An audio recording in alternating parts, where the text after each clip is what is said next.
It's going live with picture.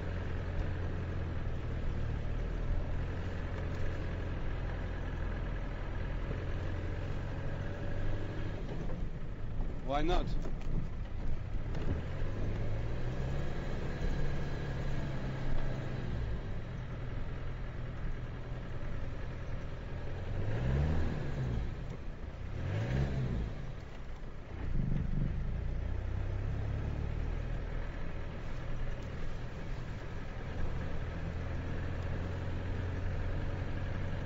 I heard the Garagan calling this morning.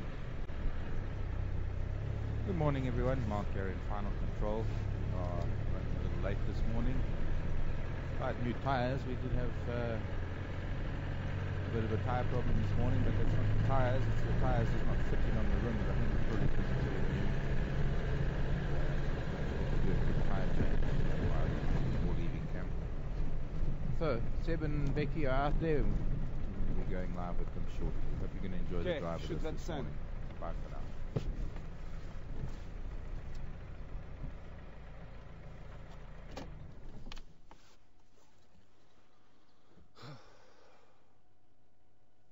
Lots of Guinea fowls.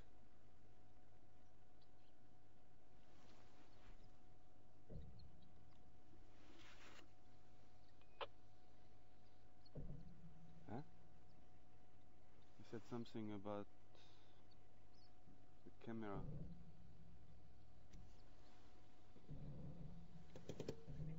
A bit too much black at the bottom of the picture. That's fine now, I think.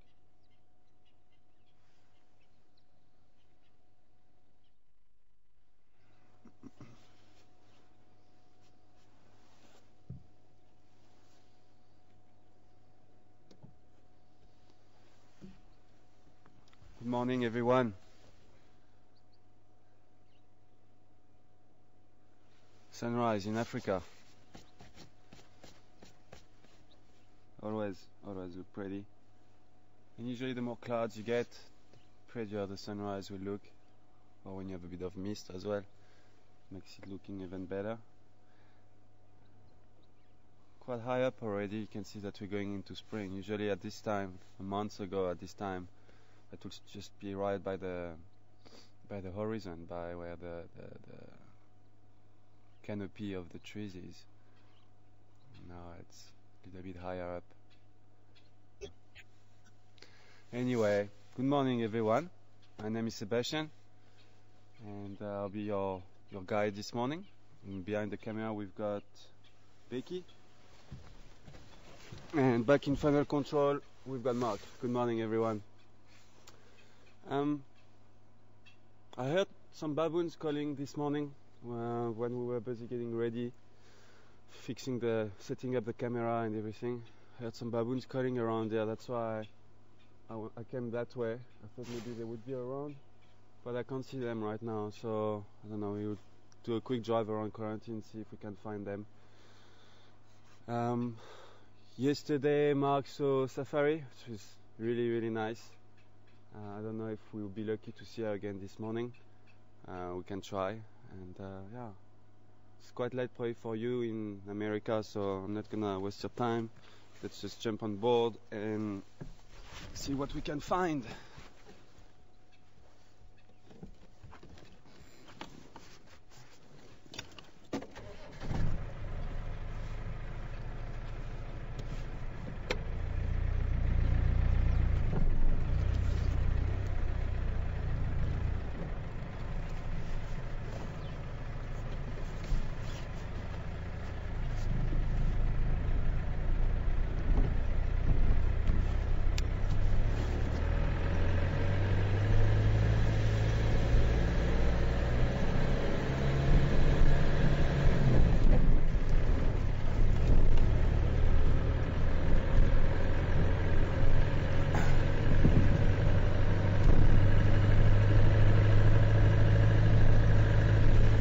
Otherwise, I haven't heard anything calling over the night. I don't know if some of you have heard anything from the Dan Cam mic. Maybe you can let me know. But it's been a pretty quiet night, unless I slept very, very deeply. but I haven't heard any lions roaring, I haven't heard any hyenas.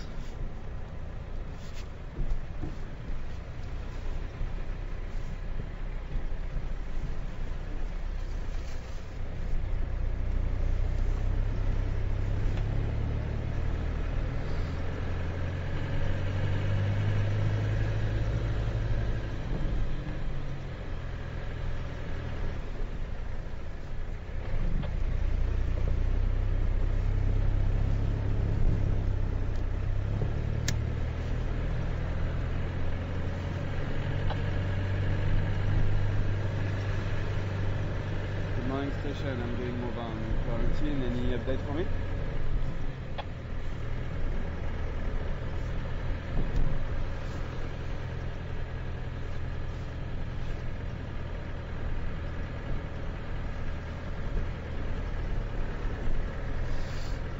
No update. Alright, so either the radio's not working well or nothing much happened yet.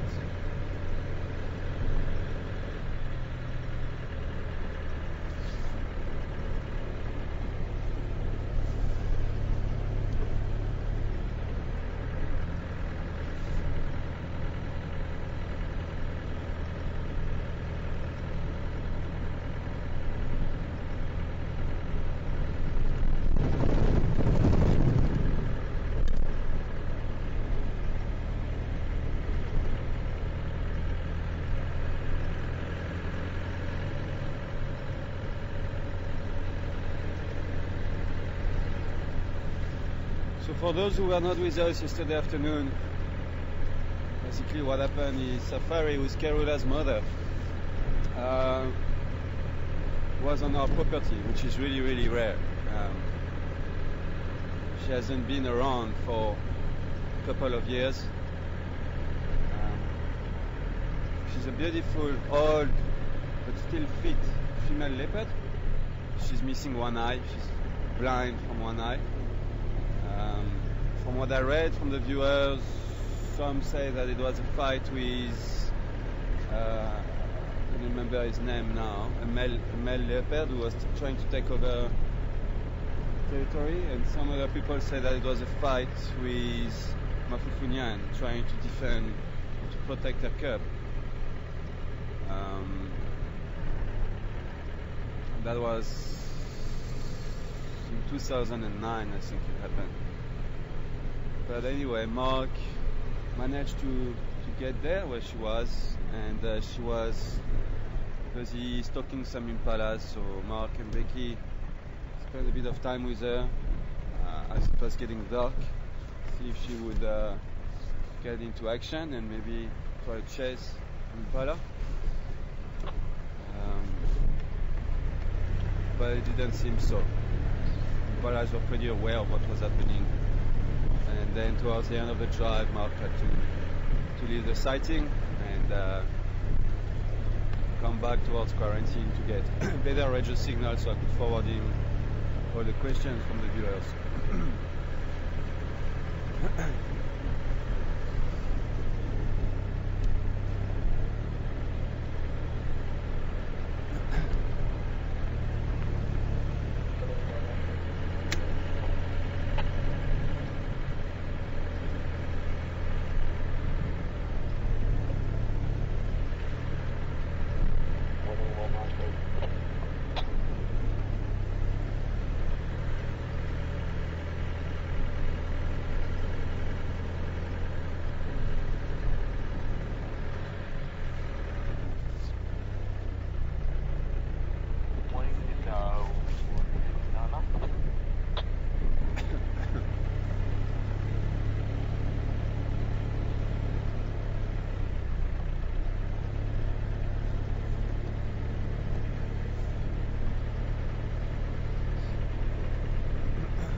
Kudu in the morning light. It's worth stopping. It's really, really worth stopping for you, Mr. Kudu. No, don't run away. Stay in that beautiful light. Okay, let me try to go a little bit forward.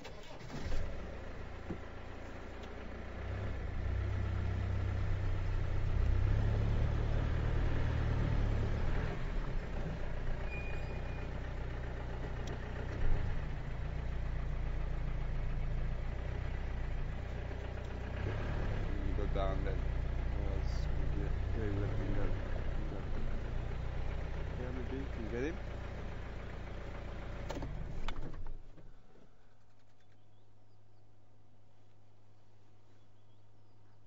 Very pretty Kudu male, quite odd, very very long and thick horns.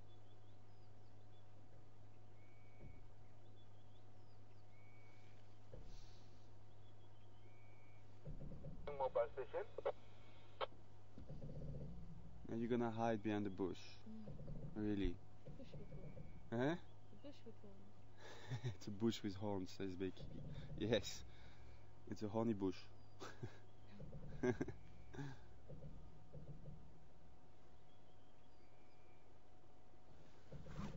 Playing hide and seek. Let's try to go a little bit forward, maybe. Looks like he's listening to something in the east direction.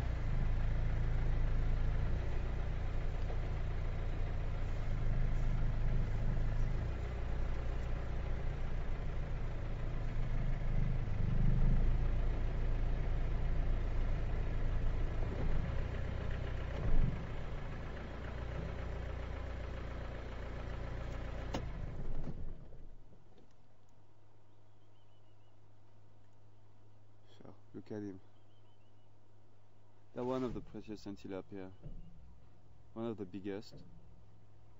Not as big as the elands, of course, but we don't get elands here.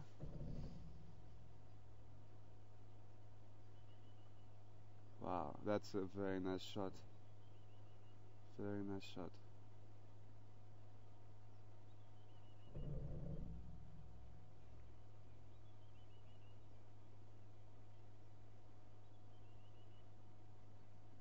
He's listening. Something is happening in the east. Looks a bit worried.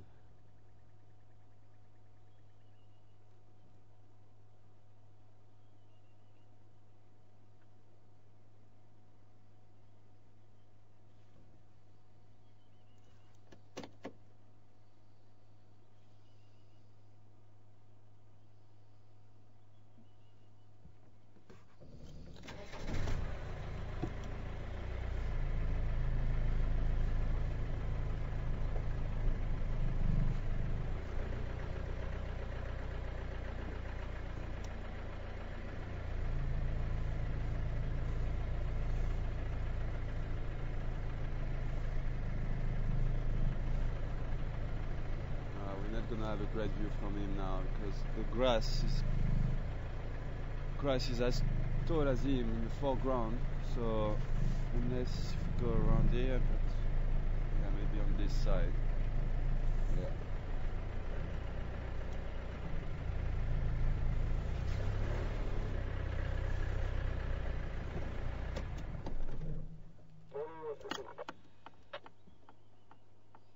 Morning, Ebul. I'm going to check Twin Dam Road to the east, and Ephraim went east along Gary Cut Line somewhere. I'm not sure whether he's going to check Central or Gary Cut Line.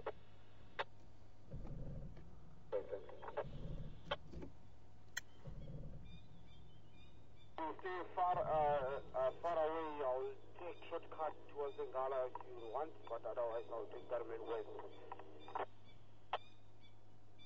You can decide, Ebul, what are you going to do, because you need to tell me what are you going to do, because you're too close to Torchwood on that side. Thanks, man. I'll try quickly to go via the Ngala first. Yes, from there. Alright, let's leave him be.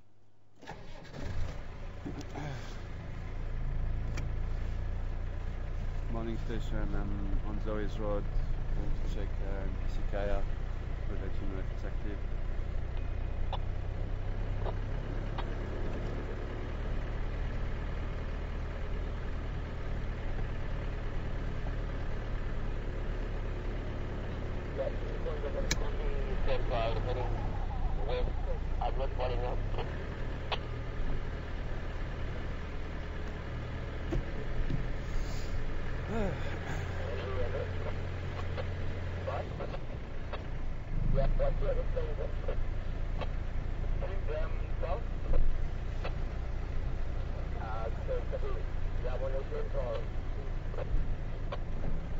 Yeah, Apple said they will take shortcut Bugangala and somewhere. So we just take the Dam Road and then go to the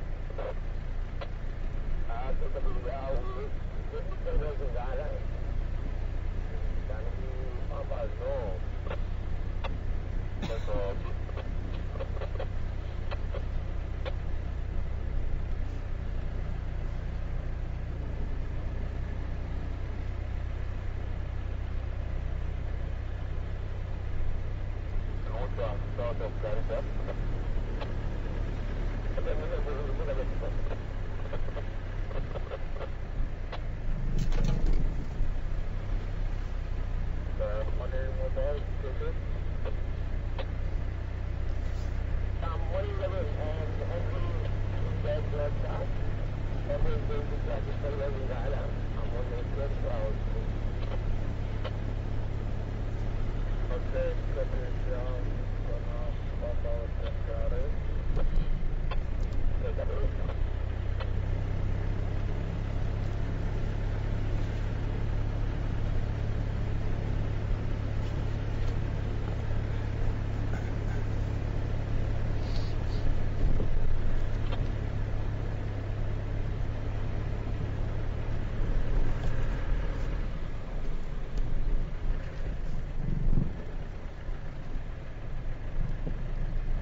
Donkeys in pyjama.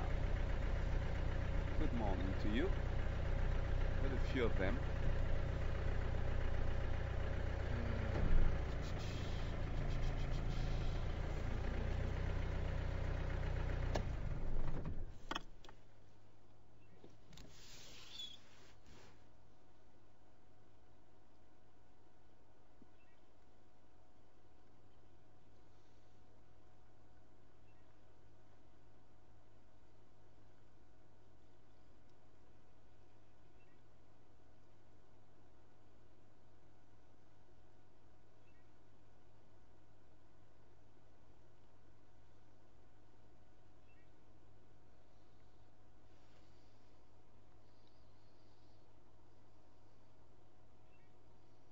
They look nice and fluffy this morning. Getting warm from last night. Wasn't as cold as 2 nights ago though.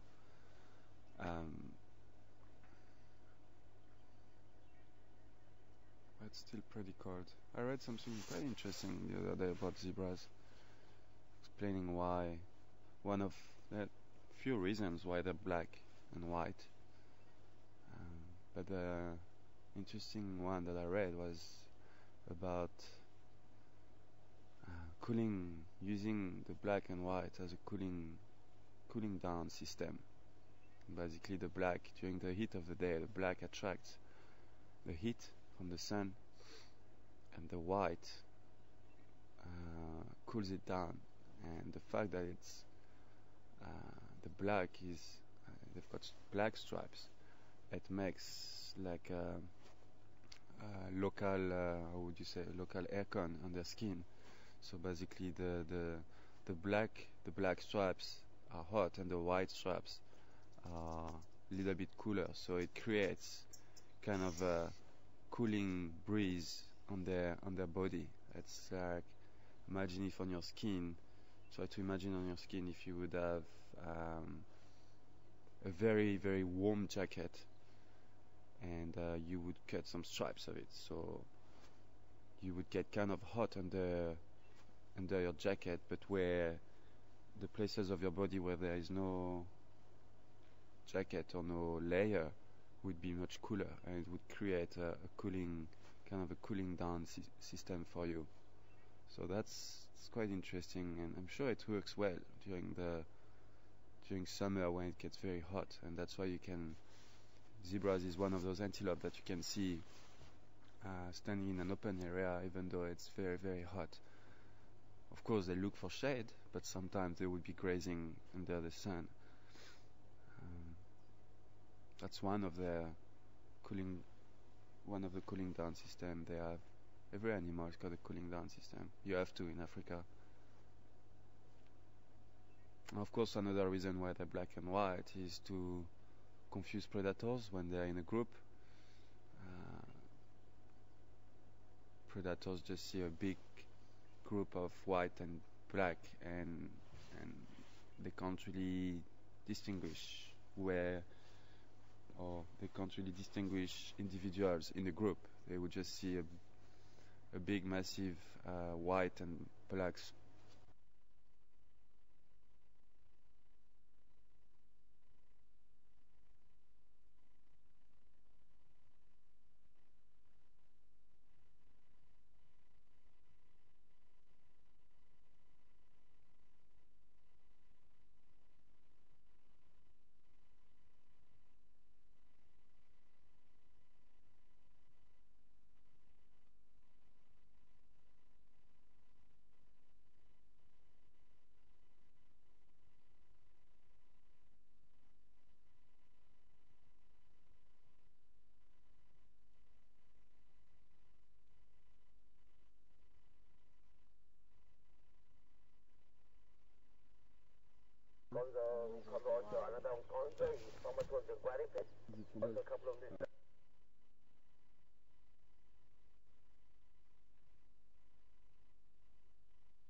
Sound check, sound check.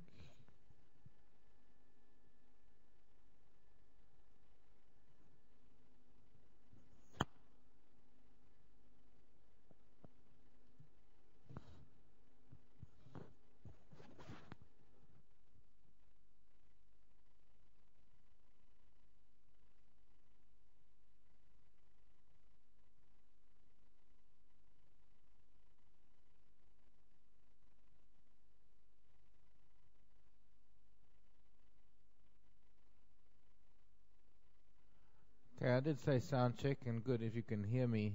I'm not registering any sound on my audio desk. But if you can hear me, that's good. For some reason, I've lost signal from the Gunda. I can't get hold of Seb, so we're just going to have to be patient here. There we go. There's my own voice coming through. So I know that I am coming through. So in the meantime, while I'm waiting for a picture to come through and you can hear me, then I'll just have to talk to you. The only time I'll be able to do this, because we are broadcasting. So, a couple of questions came in. I see some people are saying they've only got sound coming through one speaker. With my headphones, I've got sound coming through both speakers. So, once again, I don't know how to fix that. On the audio desk, I've got, when Seb was driving, and now that I'm talking a little bit louder, I can see my sound levels, but both my sound levels are going up, so I'm putting out sound on both channels, Karen, and a bunch of you in chat that were saying you'd had the same problem.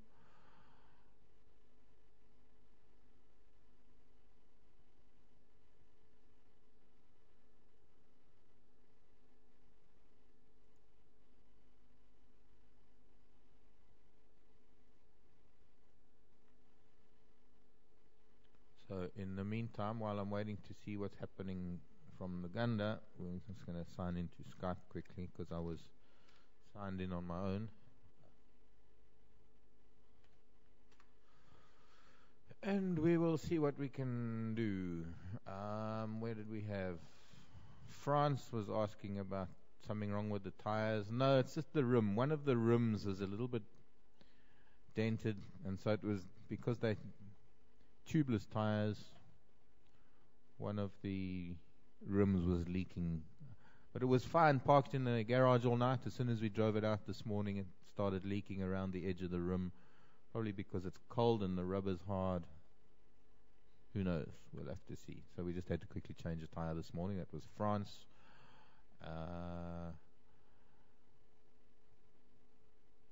Annie sent a question about guinea fowl. I'll send to Seb. Caroline was also saying something about the sound channels. And Marilyn in California wanted to know if anyone's seen the cubs lately. Only yesterday they were seen by one of the trackers. Marilyn, if the cubs are seen on drive, you'll know about it, or if they're seen by anybody. But I was talking about it yesterday. There are reports that one of the trackers said that Kerula was seen bringing her cubs past Graham's house and down towards final control yesterday morning. Other than that, no further reports. I just want to talk to Seb quickly.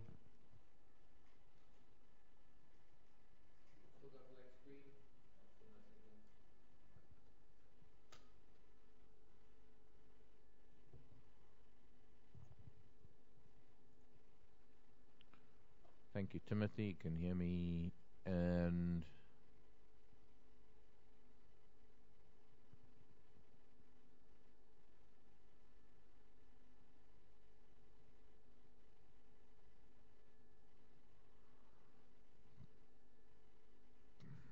Penny. Penny's saying she's got no sound. But that can't be here. Can't be here.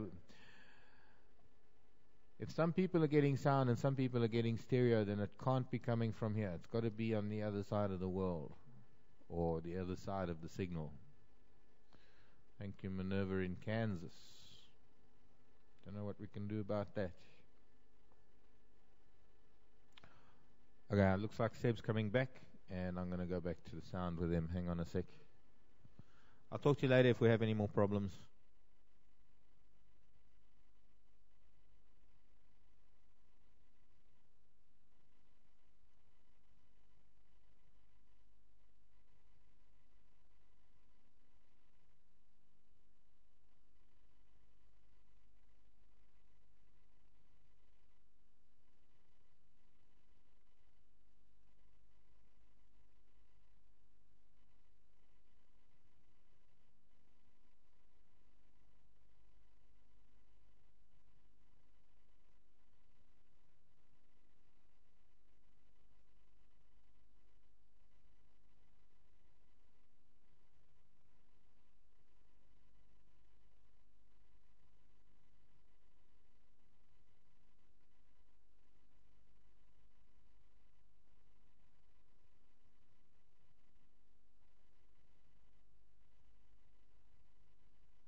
Sorry, can you repeat that? I've got sound in headphones down. Okay, he's got some.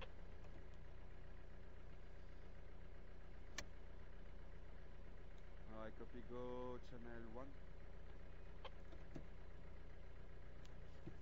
Talk to me on the radio mark. Yeah, copy you. Alright, are we live?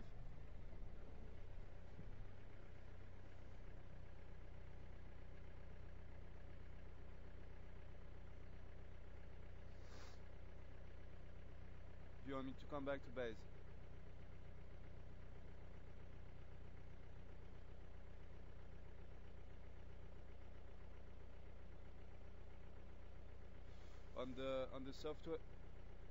On the software, do you have bars moving on the left, like those green spots? Are they going up and down? Oh, then you should have some. Then it's fine. All right, I think it.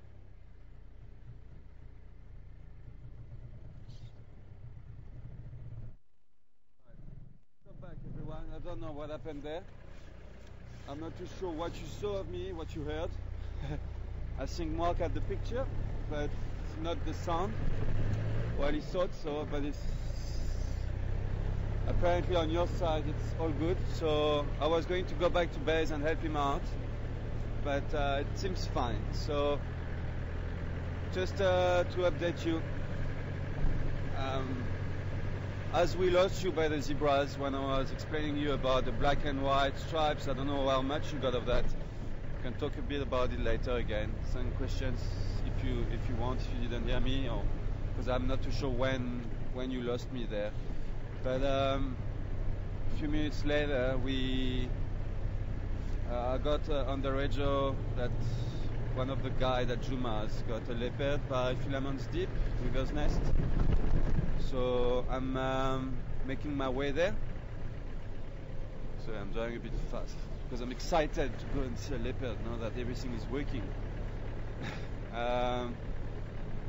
So we're gonna make our way there and see. I'm not too sure which leopard it is, but we're gonna find out in a few minutes.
With the Ingwe by filaments deep coming.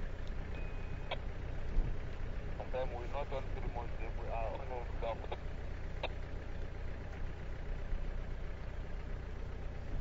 Alright, copy you. Any chance I can locate you? It's like we are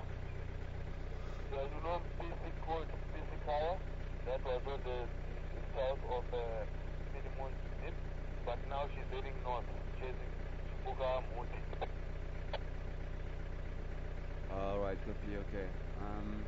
Alright, I'll just turn that around there.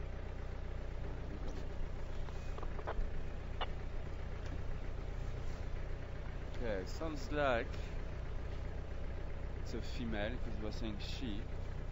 Let me find out from him.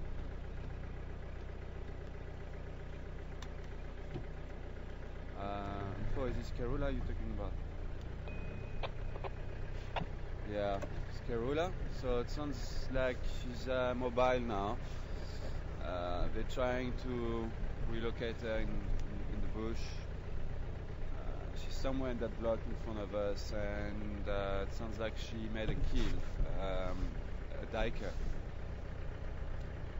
So might not be easy. She's going north from,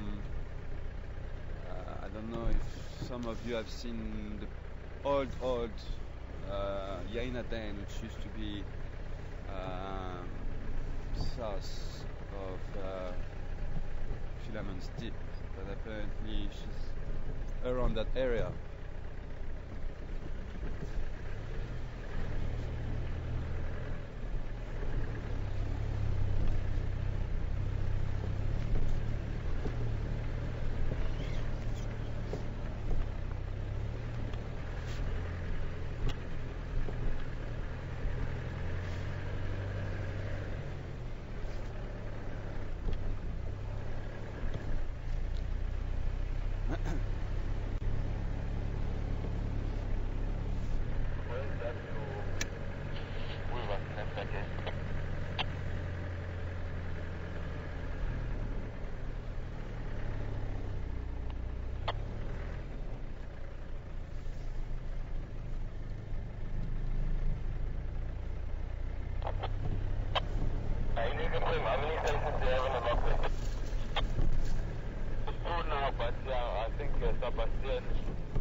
Yeah, I'm on the old PC road.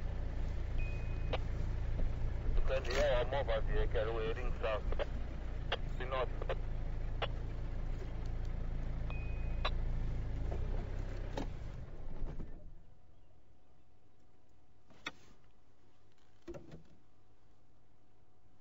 Yeah, okay, I can see him now.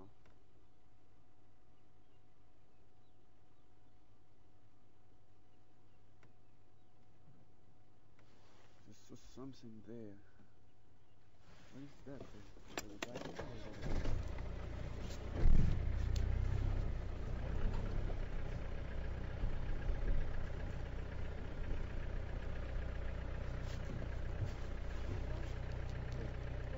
Oh, so sorry.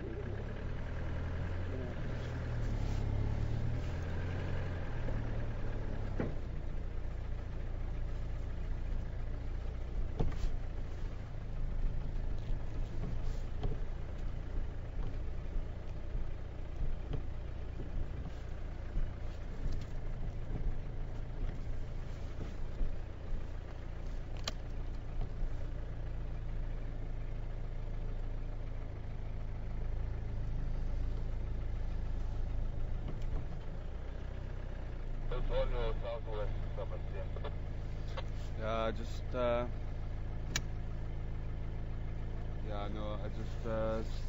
Yeah, over there. I saw something running also in the east direction. Yeah.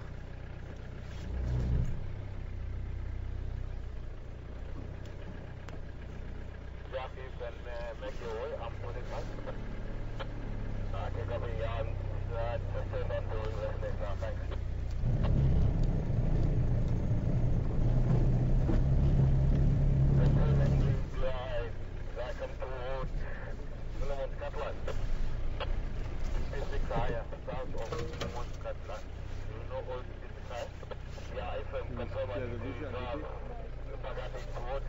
Let's go on It's like it's running up and down for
Somewhere in there.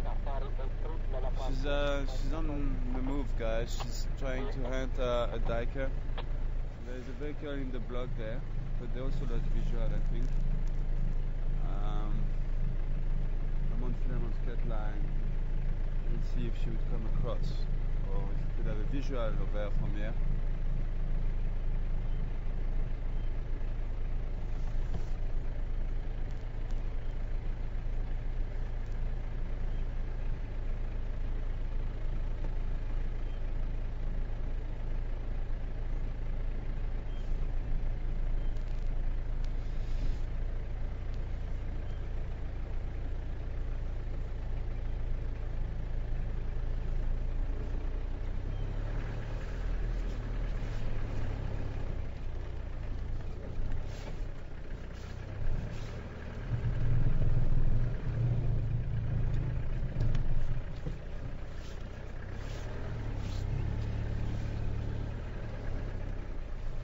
Station is Kerula.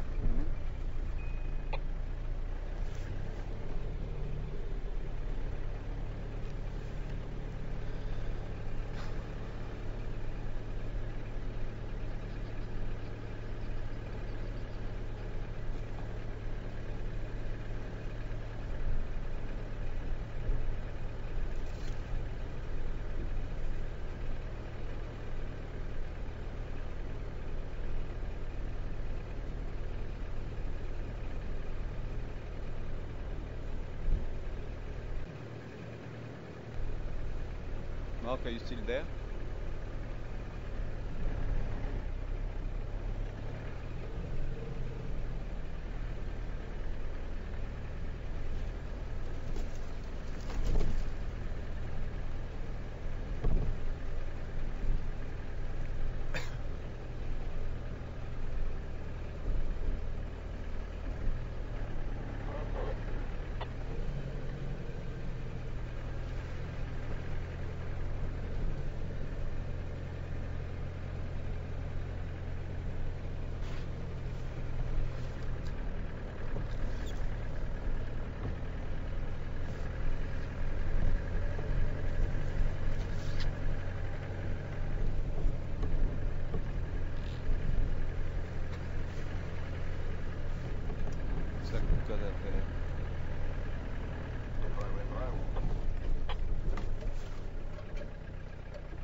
Station with Kerula, can I approach?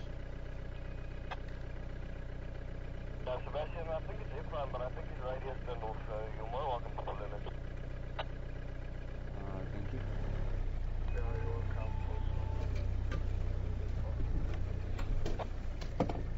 Got you. Come on.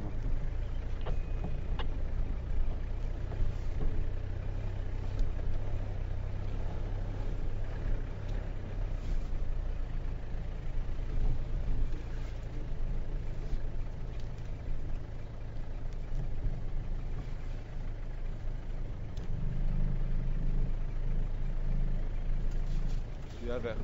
Oh yeah, okay. Let's try go a bit forward. We've got a visual from here, but not the best one. I'll try going there.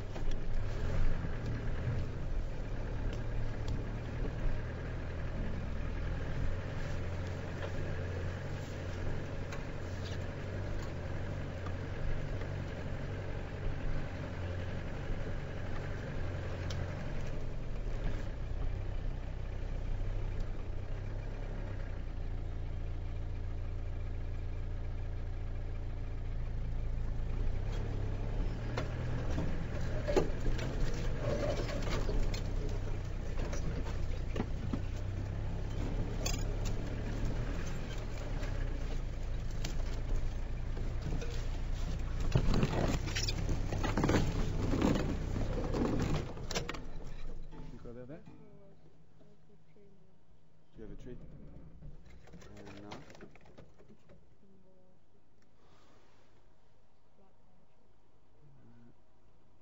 Don't really want to restart the car right now. She's gonna move anyway. She's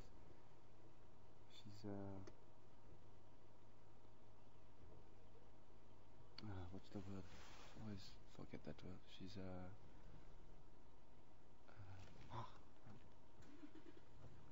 chasing a diker. Chasing is not the word I want to say. She's not chasing yet. She's hunting. She's stalking. Here we go. That's the word I was looking for. She's stalking a diker. Good morning, Kerula. It's nice to see her. I'm sure you guys are enjoying that out there as well. We haven't seen her for a while. Alright, let me.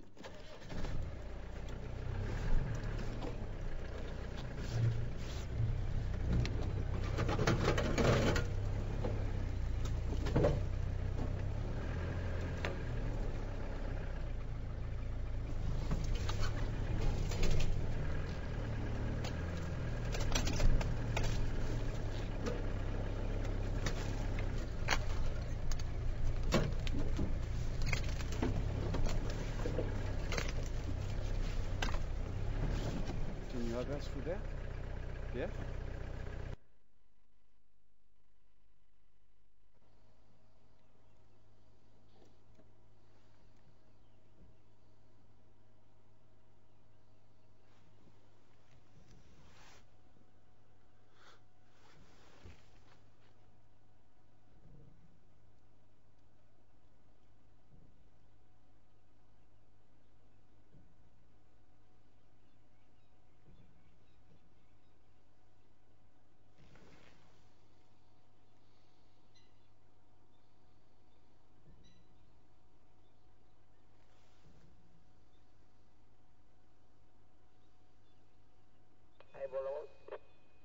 Look at the twitching tail.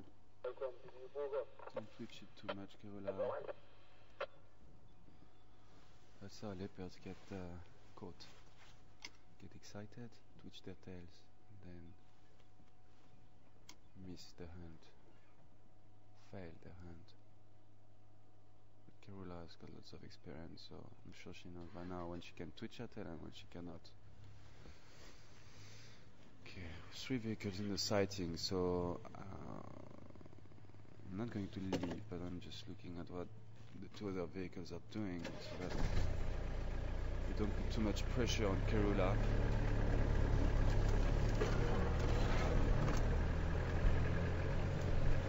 So when I get back on the road,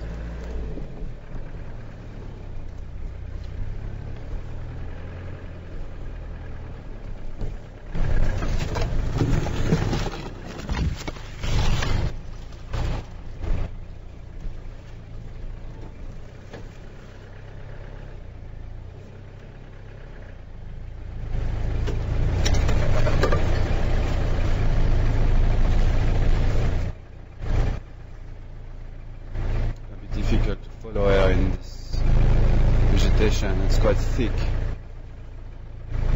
and she just keeps on moving north.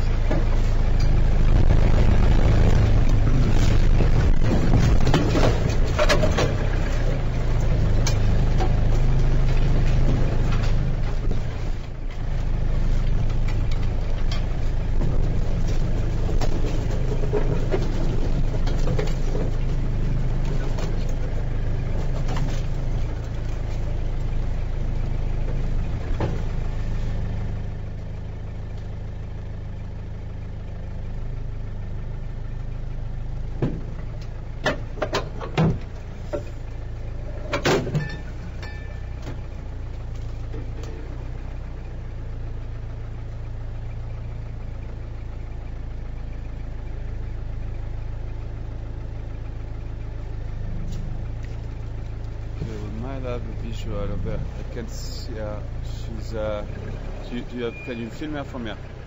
Yeah, she's right here. I can also see her now. But I can also see the diker. I don't know if it's a diker or a steenbok. Yeah.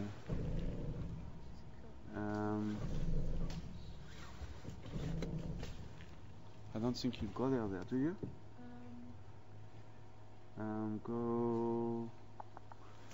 go. Hold on. Which is like here somewhere. Yeah. That's it. Where? Just in the right hand side of the Oh screen. yeah, okay, I see. Yeah, behind, on the right hand side of your screen. On the right hand side of your screen, guys. She's you can see the black tip of her ears. She's sitting down, and the steenbok is maybe like 40 meters in front of her. So she's getting closer and closer. Oh, now she's just got out of the screen. Maybe try something here. Sorry, because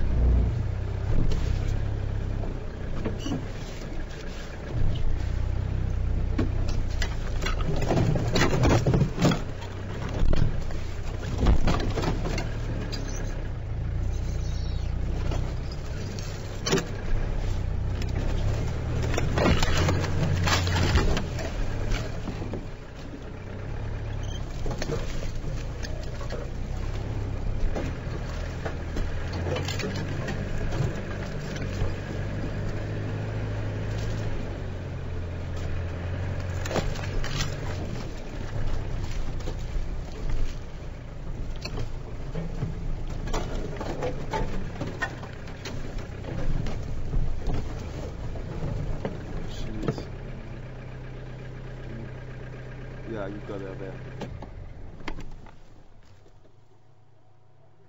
Yep.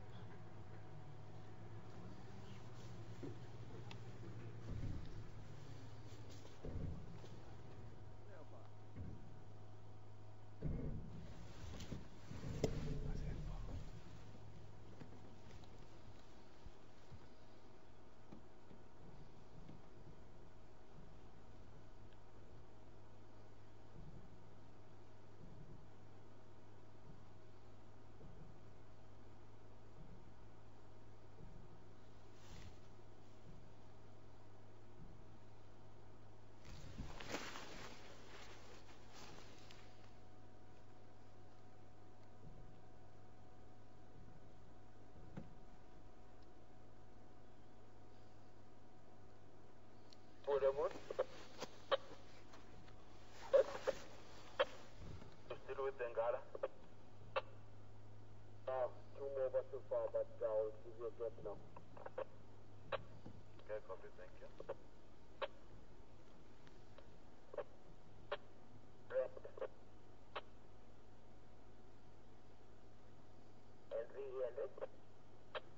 Bye.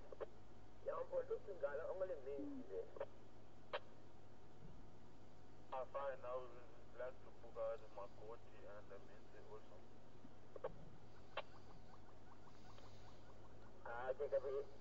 I'm following the... See, this is a very good example of how leopards hunt.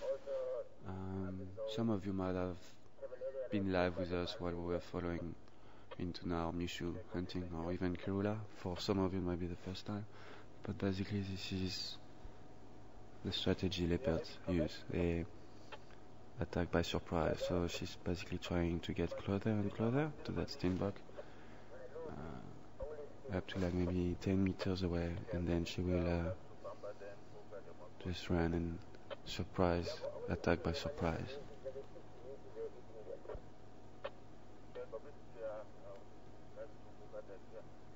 Maybe later. I don't know. I will work in that total for now.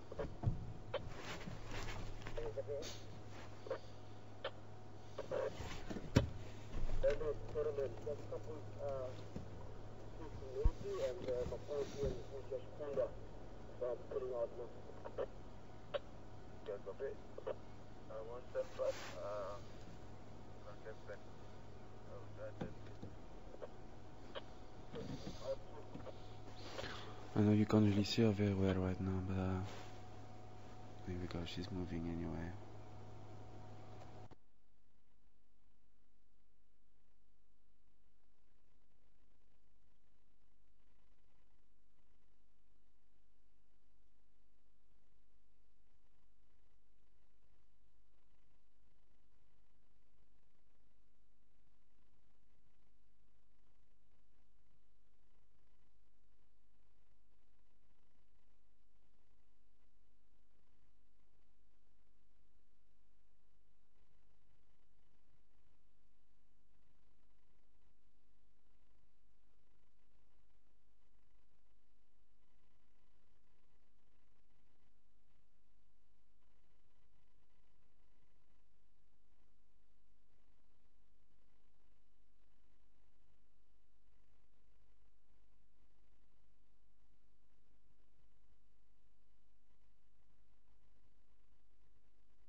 back.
Alright, she's on the move again.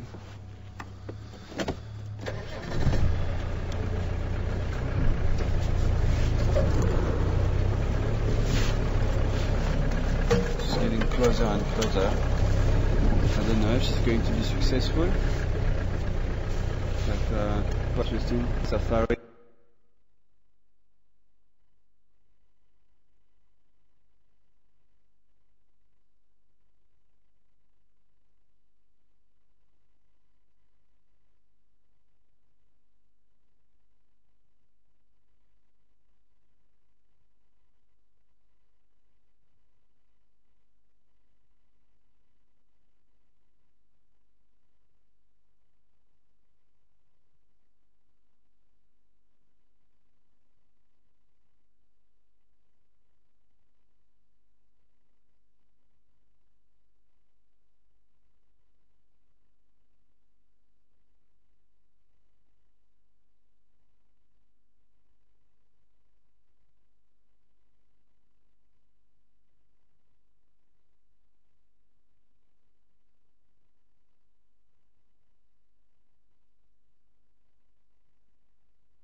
We're back.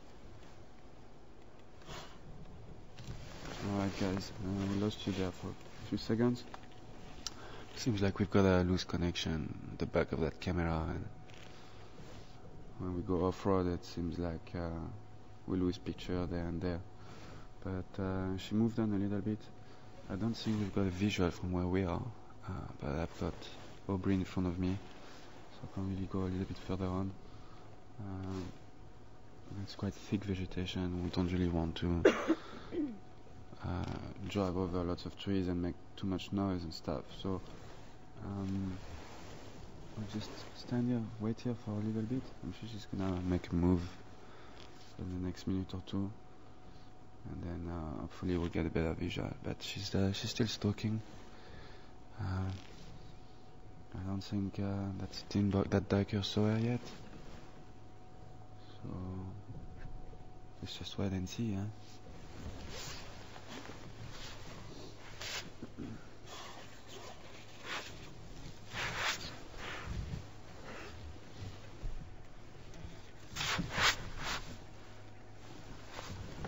Let me see how we are.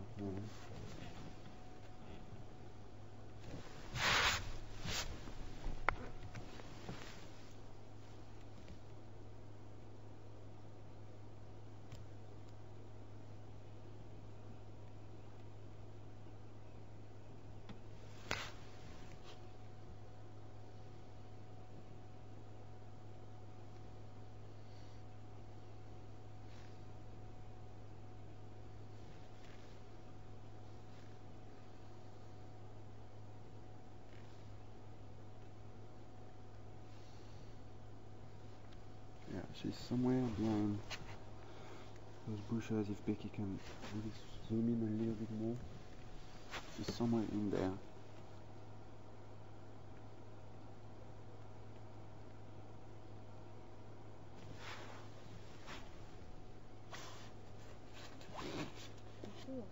No, but I can see where.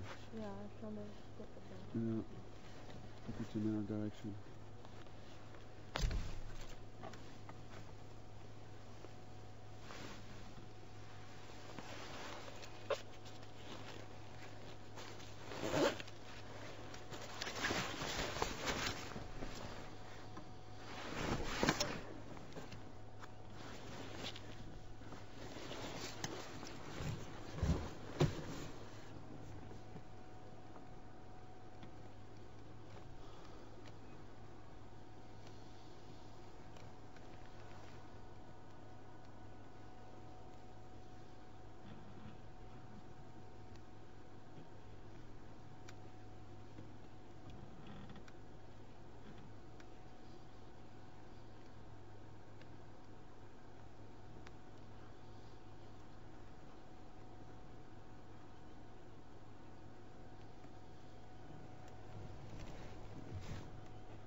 Patience, guys. Patience always pays off.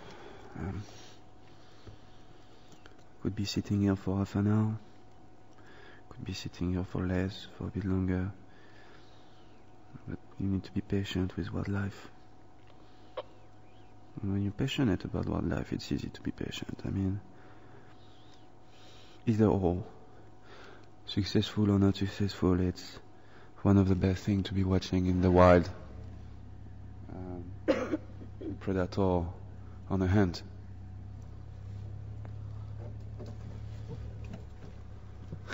Thank you. Okay, Aubrey is moving on. Let's try to go a little bit forward, see if we have a better visual. Looks like he's leaving the sighting.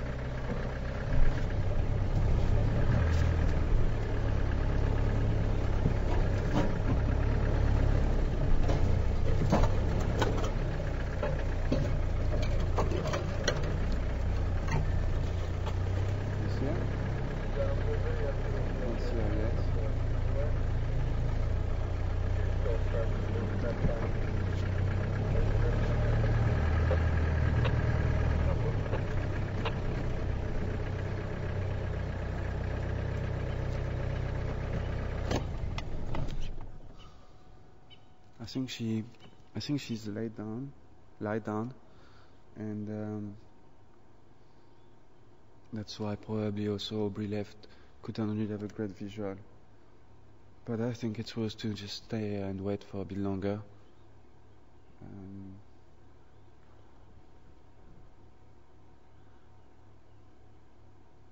If she stands up, I think we'll definitely have a visual of her.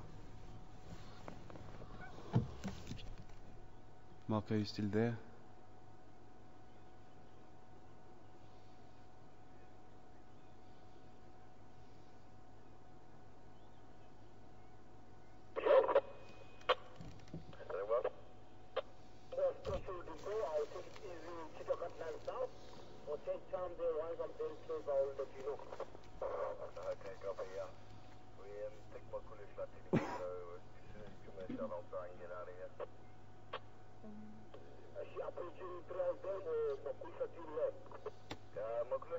I'll go in there. Yeah, I thought about that, but I don't know where the diker is, you see. I don't really want to be on their way. Because if the diker is somewhere there, could try, could just a little bit.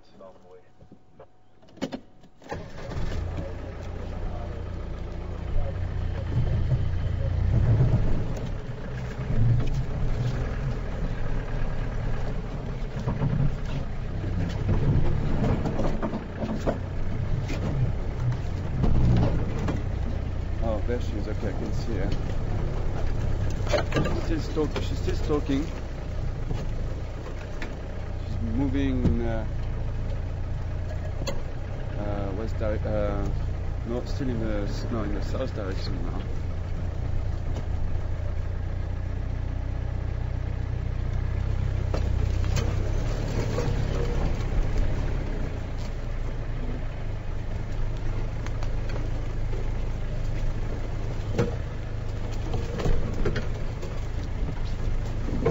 Can you averse through here?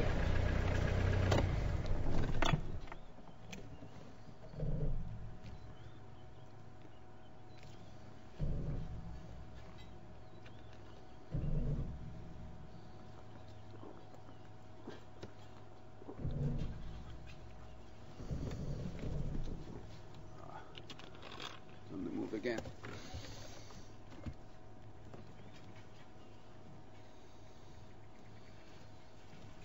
Okay, try reposition.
Hello, Randy in Iowa. Welcome on board. I'm glad you're sharing this experience with us. Randy wants to know how long do leopards stay. There she is. Do you have a visual there? Yeah, great. How long do leopards stay without, or after a meal? How long can they stay without? Before the next meal, basically, if I understood the question right. Is that right, Mark? Go. You're gonna have to speak up, Mark. The hissing is louder than your voice. How long do they go between meals? Yeah, that's what I understood. Okay, she's going behind that termite mound.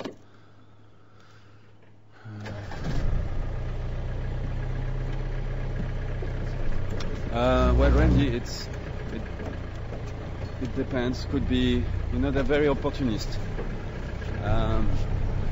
They're very opportunist. Obviously, after a meal, they're gonna need to digest a bit, and they can't really hunt with like a big full belly. Even though I wouldn't be surprised that it had been observed before, but general rule would say that. Sorry, I'll be with you just now, Randy. I'm just trying to relocate the termite mound.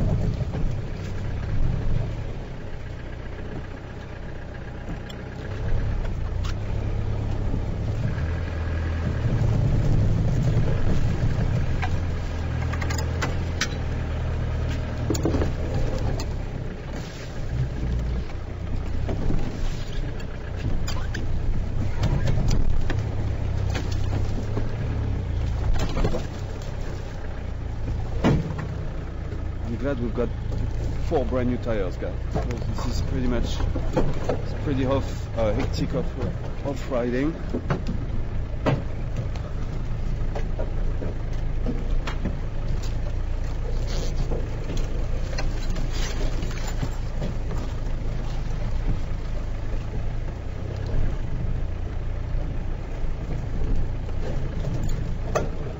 Do you have that?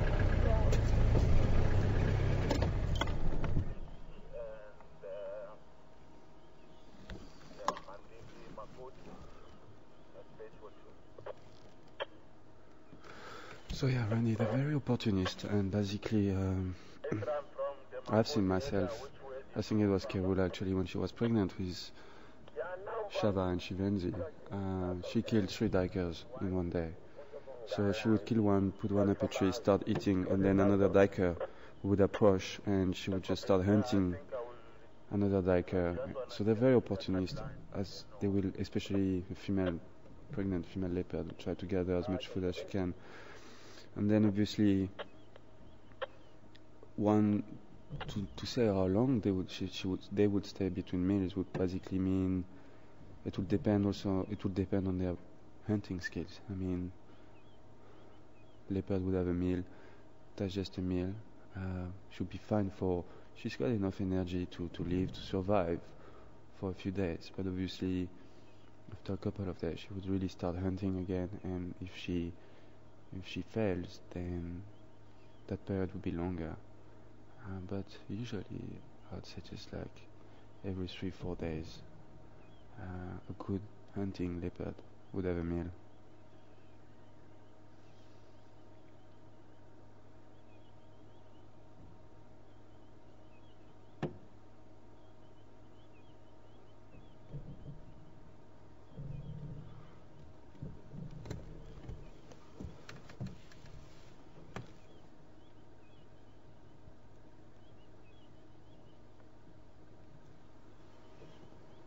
Nice close-up. Very nice close-up on her.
The Kerula look.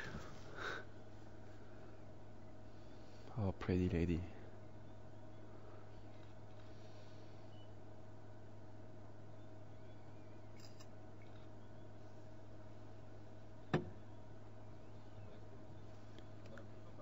Yeah, I'm fine. Thank you.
It looks to me like she might have lost visual of that tiger.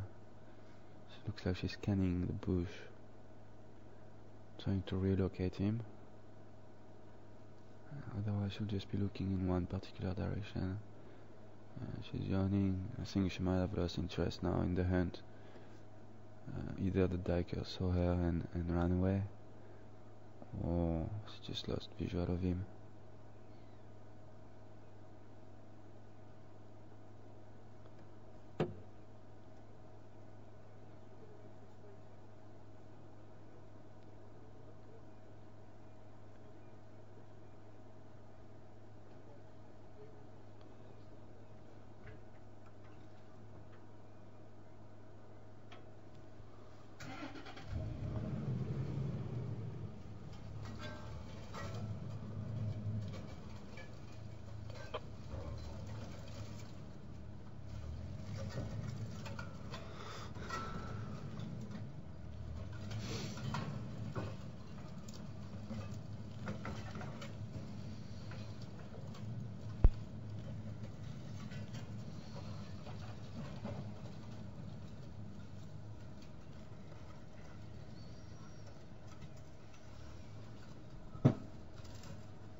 Let me try to go a little bit forward, Becky. We might have a better visual.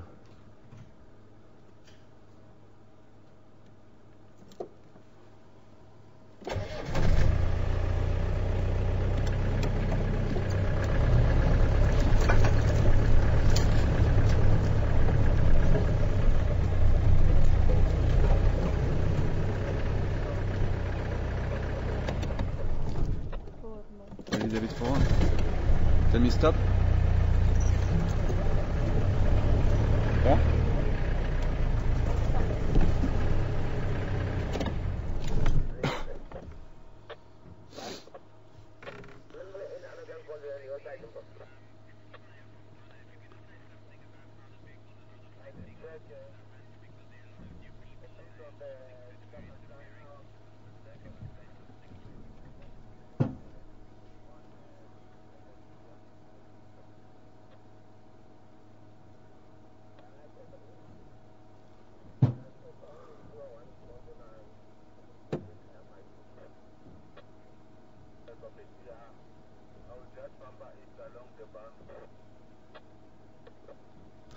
Hi Donna. Donna wants to know if we're not interfering in the hunt by following Kerula. No, Donna. Sorry?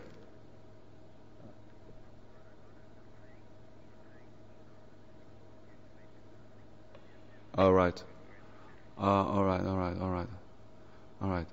So the question is not really coming from Donna, but more from the people in the chat room. And Donna is just mentioning if I could maybe talk a little bit about the fact that we're not interfering, because it looks like some viewers think we might be interfering, but we are not, guys. In Sabisa or in Kruger, animals are very used to vehicles, and of course there are some rules, but we give them. Kerula is very used to the vehicle, and so are the antelopes. We're giving them enough space. We're not right behind them. We're following them, but we're not interfering in the way that we will never position the vehicle, for example, between a predator and its prey. That would be really wrong. So we follow the predator, giving him some space and we just drive for a little bit, and then we'll switch off the vehicle so that the predator can hear and relocate its prey easily enough and not being disturbed by the engine sounds. Also, all the prey species we have here are very used to the vehicle. You can see how close we get to impalas and kudus and zebras, and for them the vehicle is just there. And luckily they haven't really made a connection from the fact that when we go off-road, we usually go off-road for a predator or for other kind of big fight, but most of the time for predators. So they're not making the connection. They think we're there because we're there, and in that way we're really not interfering. If it is at night, we will never put the light on the predator, either on the prey species. We will leave it dark. She's going to lie down now. I don't know if Becky's still go there. I can maybe try to position the vehicle somewhere else. Let me think. Do you think if I reverse you see her better, or maybe I'll try to go a little bit? Yeah, but we're gonna have all those branches.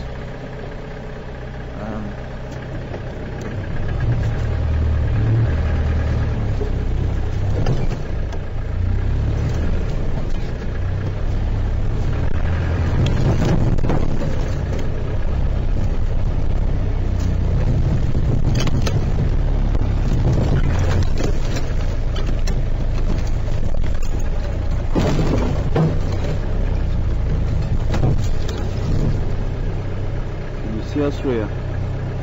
No? A bit more forward? Is that good?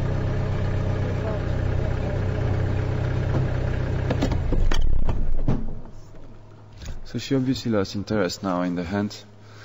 Like I was saying, that diker might just have spotted her and ran away.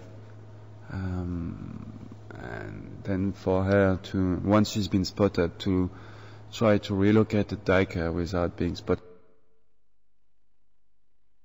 all distance, to get as close as possible to the diker like she was doing a bit earlier on. It's going to be very difficult for her because that diker is now going to be on alert, and she's going to struggle to get close to him again. So now it's time for her to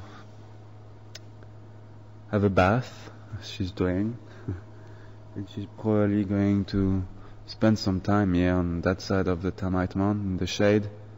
It's starting to get hot,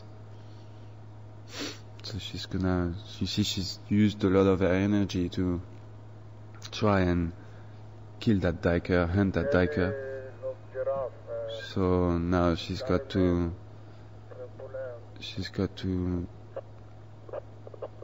chill a bit and get some energy back, so that later on during the day she can maybe go on a hunt again, or go and patrol her territory and mark her territory.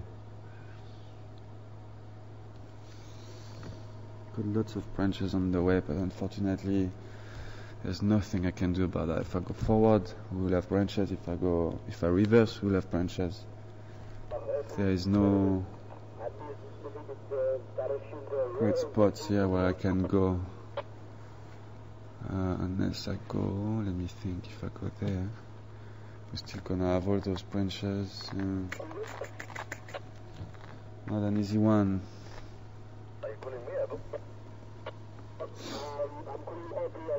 So to all of you out there, I hope I did reply or answer your question about if we interfere or we are not. I mean, obviously, I'm sure some people have been interfering,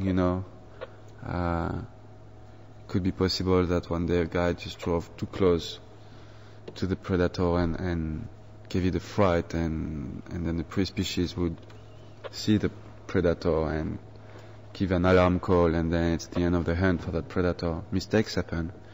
But if you're a good guy and if you respect the nature and if you know a little bit about following a predator on a hunt, there are things that you know that you should avoid, like switching on your engine all the time and trying to get too close to the predator, or trying to get between the predator and the prey so that your guest could get the best shot ever. You don't do that.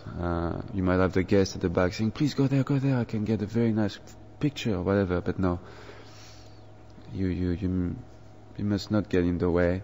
At night you must not switch on the lights, so that you give as much chances as the prey to survive or to escape that hunt as if you were not there, basically.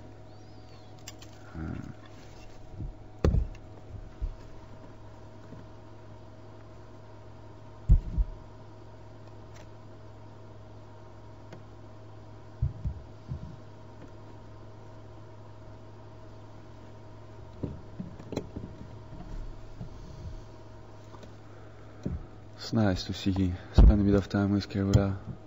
We haven't seen her for a while, eh? I wonder where her cubs are. See what would have happened now. She's left them somewhere, and if she would have been successful on that hunt and killed that tiger, she would have put him up a tree somewhere, and then she would have gone and get her youngsters and bring them to the kill.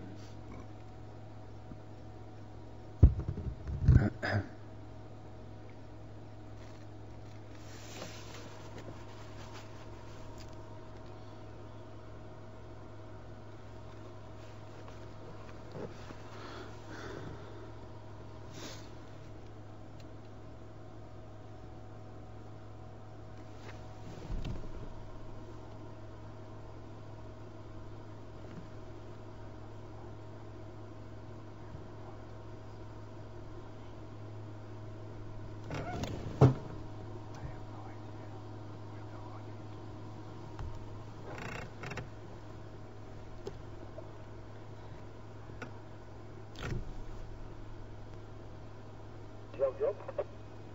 Very well. We are busy with the guys.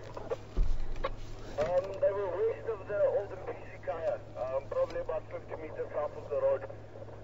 But if you drive Philemon's Catline, you should be able to get Sebastian's visual from the Lela itself, west of the Olden PC Kaya. Okay, thanks, then I'll see. Is there any station with the MPC at Torture Dam?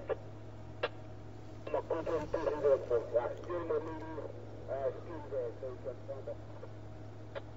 copy, thank you.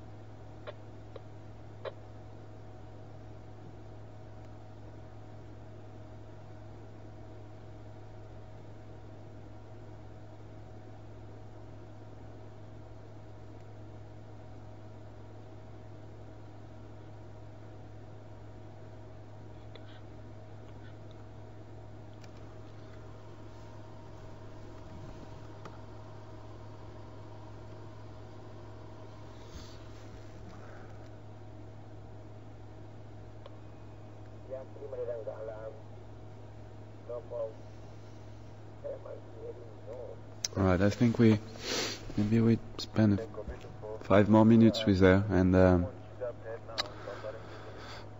try to get back on the road. I'm not too sure where the road is. It's gonna be quite an adventure to get back on the road. Gonna have to do some hectic off-riding again. Alright, there she's moving. She's gonna show us her back now. Doing a bit more cleaning, and then I'm sure she's gonna put her head down and have a siesta.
That's what I was saying. Just putting her head down now. Not a great visual, and she's going to stay like this for quite a while now. She's going to take it easy. It's getting hot. She's got a nice spot in the shade behind that termite mound, so folks, I think we're going to leave her, and we're going to try to find the road. We might be doing some off-riding for quite a while before we find that road. I've got a pretty good idea of where it is, but yeah, I don't know how far. Alright. Thank you, Kerula. Thank you, Queen of Juma. It was nice spending some time with you.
Station, I've left Kerula. She's still west of the Pisikaya, behind the Shudulu, very Kashan initiative.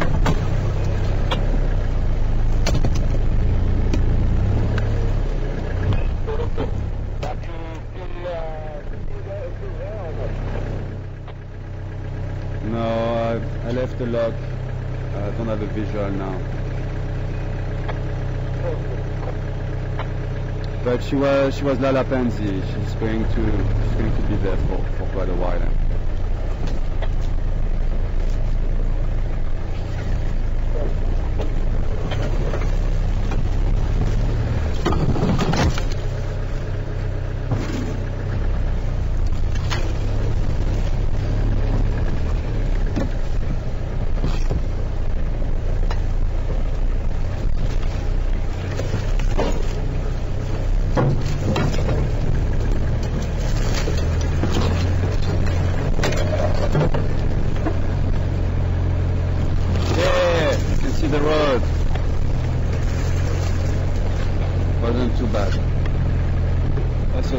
Into a bigger mission. It's actually not going to make it top over that tree.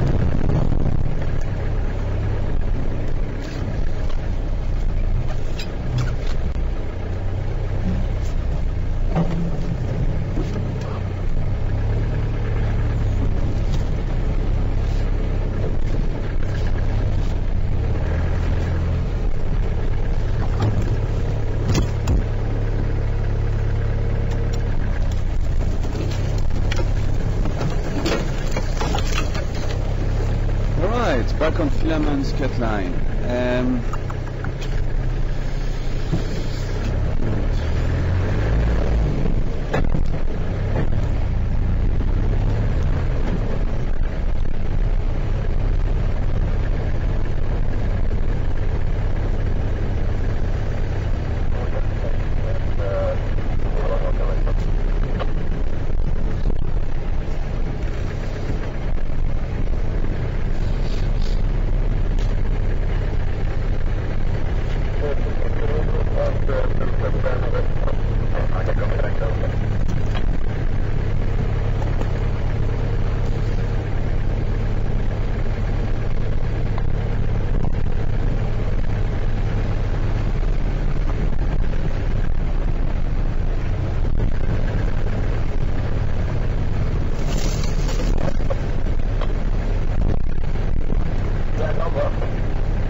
even hear one word out of them.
The animals.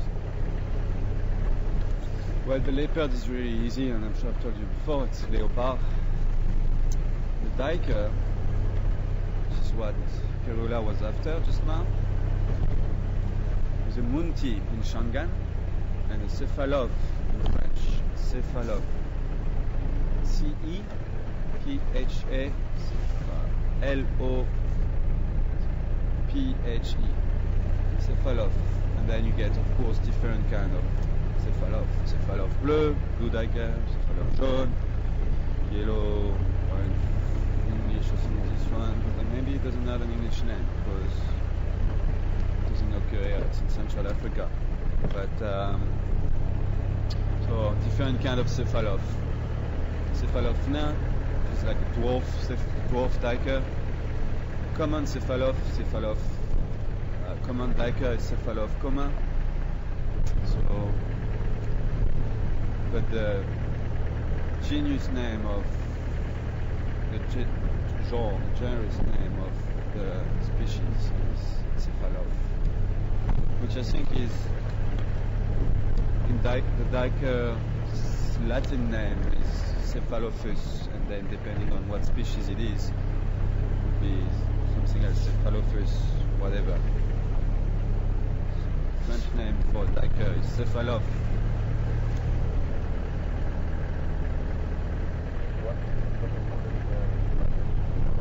to try again, Mark, if the radio works better now.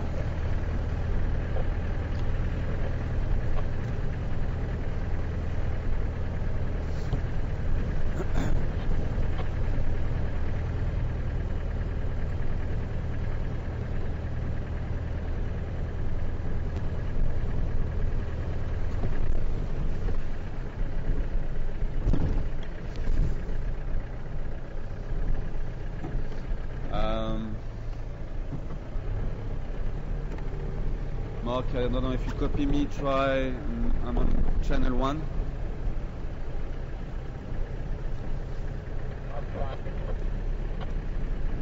Okay, nothing, so channel 4.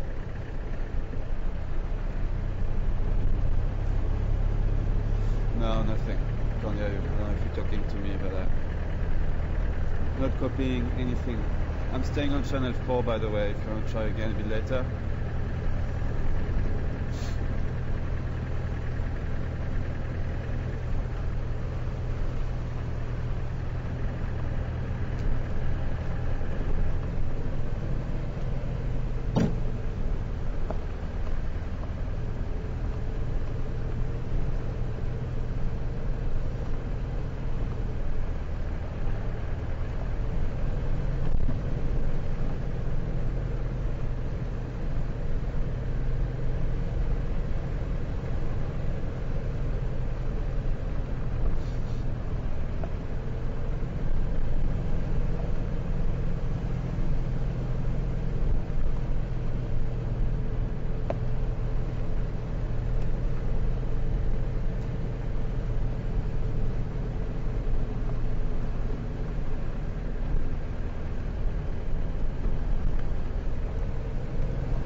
See what's happening at Twin Dam.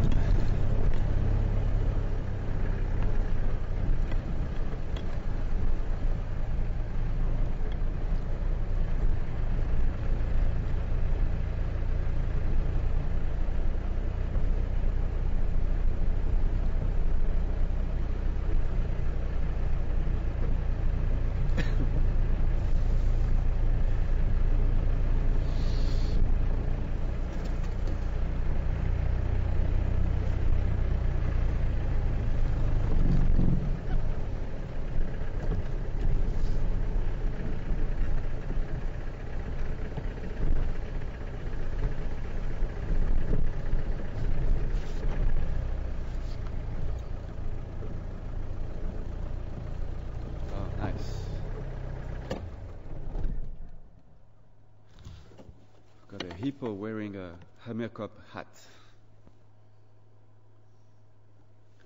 Hammerkops tend to use hippo heads like that for as a perch to fish.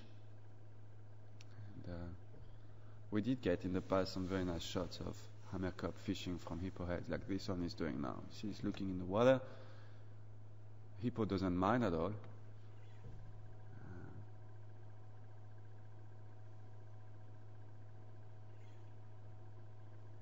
Not really a symbiotic relationship because the hippo is not getting anything from the hammerkop.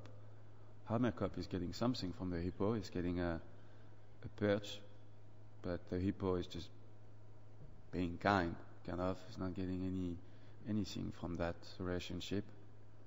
So that's what we call kind of like a plus, 0. Plus for the hammerkop, 0 for the hippo. So it's not symbiotic. Symbiotic would be when it's in symbiose, I'm not sure how to say it in English, symbiose, symbiosis, where it's plus, both individuals or both species win something from each other. Mark, do you want to try the radio again? I'm on channel 4. I'm on channel 4. Oh, just heard a click, like a click. Try again.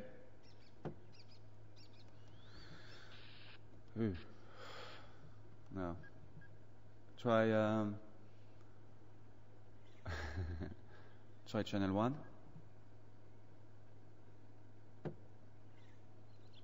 Try channel 1. No. Nothing. Nothing's coming through. Alright, heard that. Radios doesn't work. Radios don't work at Twindam. We're not gonna stay too long. It's quite nice to see that hammerkop fishing from a hippopotamus.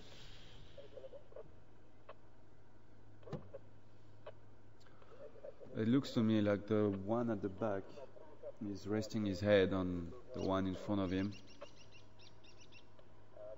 Might be a male and a female, I'm not too sure. They're quite big, could be two males, but I don't think so. They're quite big male. Two big males like that wouldn't be really close to each other. Could be a male and a female. Female on the front and the male at the back. Difficult to say.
Did you just catch something?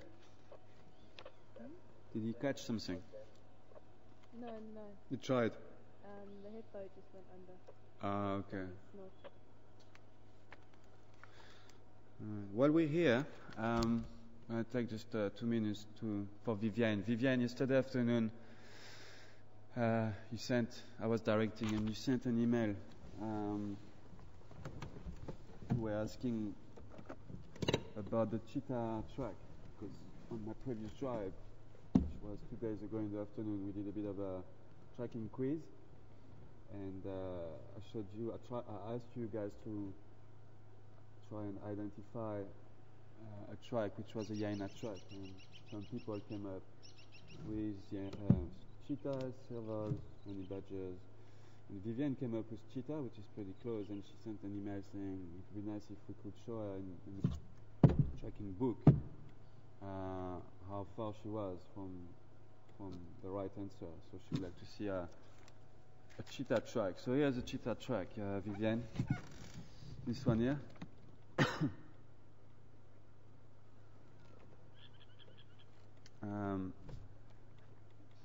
You see cheetah tracks. You also see the claws, like you would with a hyena.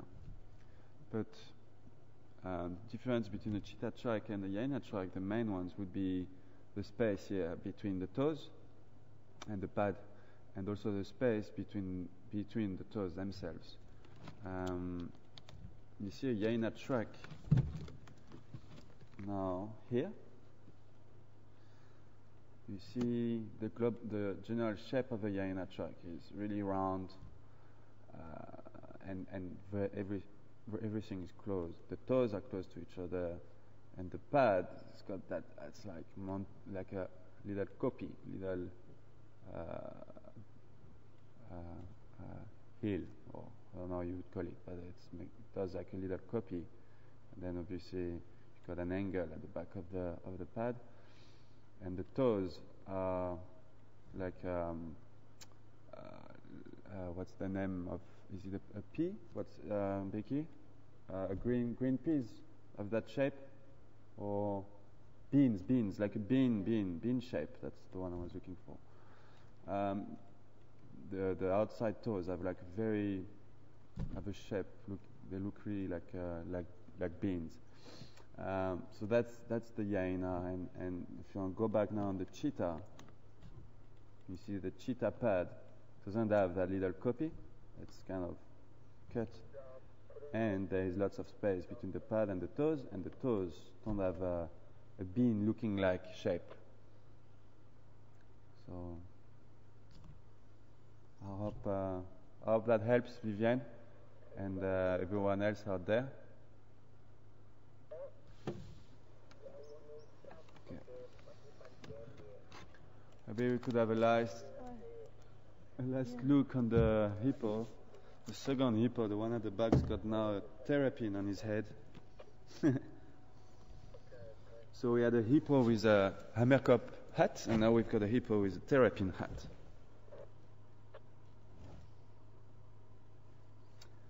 So obviously terrapins don't use hippos as a perch for fishing, but they use it more as a perch to like sun bathing. They could go on the bank of the dam, but I mean, if there are hippos in the water, sometimes they would go on a hippo back or on their heads and just catch some sun from there.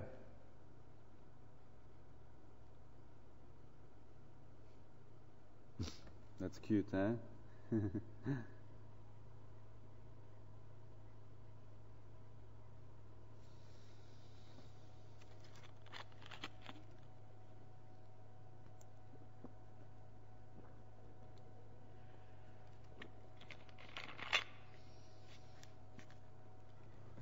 Like the one at, I think the one at the front might, no, I thought it was going to yawn, but no.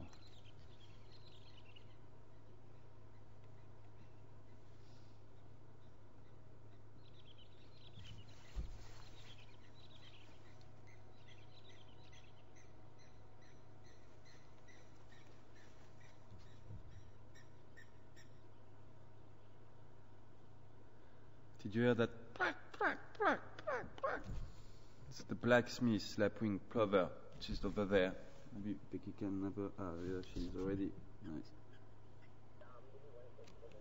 That's him, and that's why we call him a blacksmith, because it sounds like when you hit the metal, ding, ding, ding, ding, ding, like a blacksmith. See, you hear, you see, and you hear. Blacksmith, lapwing plover.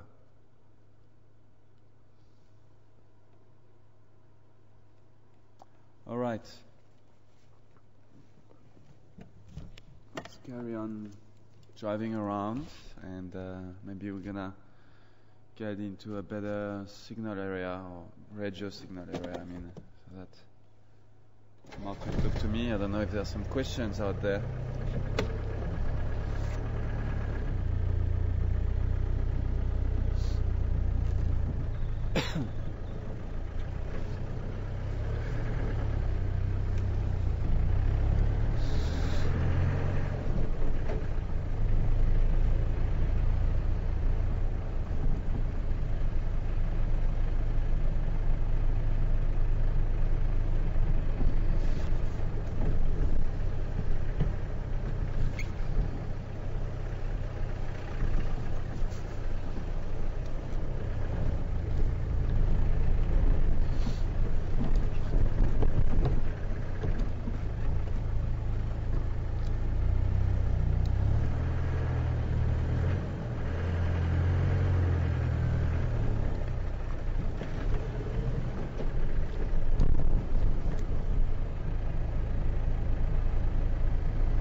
check a little bit inside.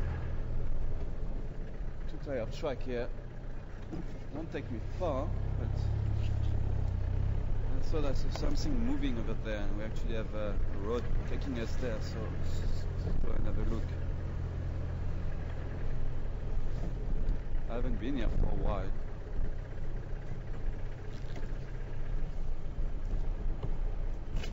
Taking you to the Milwaukee River bed. Very nice area here, very shady, lots of shade, lots of shady spots. Very good area for leopards.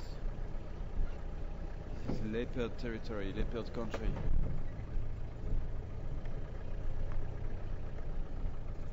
And if I would have to camp one day, this is where I would love to be camping. It's a very nice spot.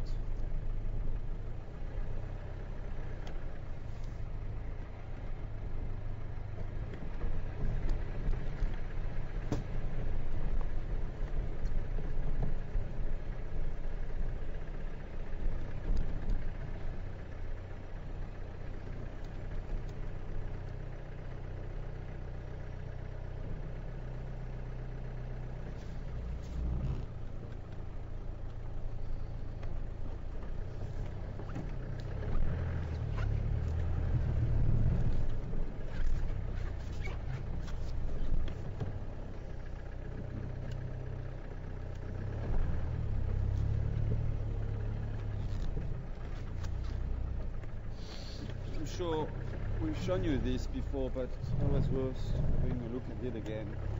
Maybe some of you will be wondering what are those holes in the riverbed, and basically it's as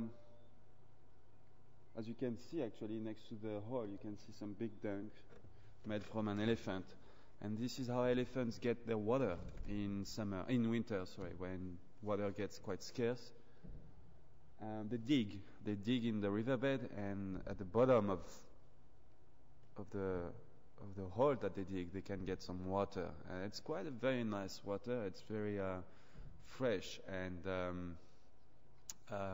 it's very good quality water, very nice water, because it's filtered through the sand. So elephants like digging holes like that, and that's one of the best ways for them to find water. If the dams are empty, or even if there is a bit of water at the dam, you see usually in the middle of winter that water at the dam is quite filthy, where in a riverbed like this you can actually get some very nice fresh water. And if Becky can show you, there is another hole a little bit further on. They would make, it could be different individuals, or it could be the same individual making a hole there, drinking a bit there, then going over there, making another one over there, and drinking from that one.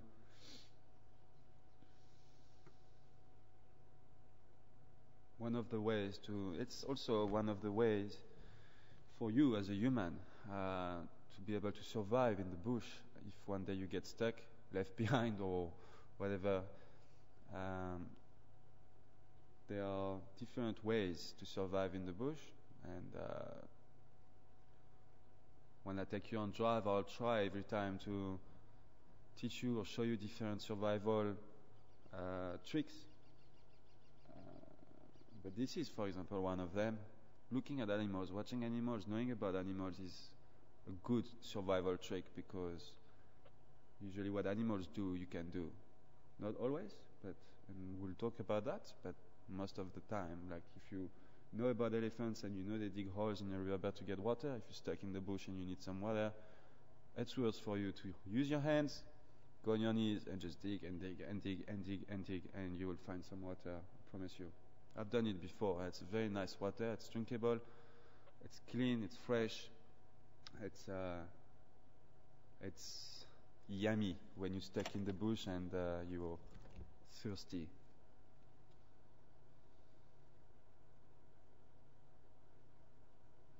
One afternoon, what we could do is come in a riverbed like this and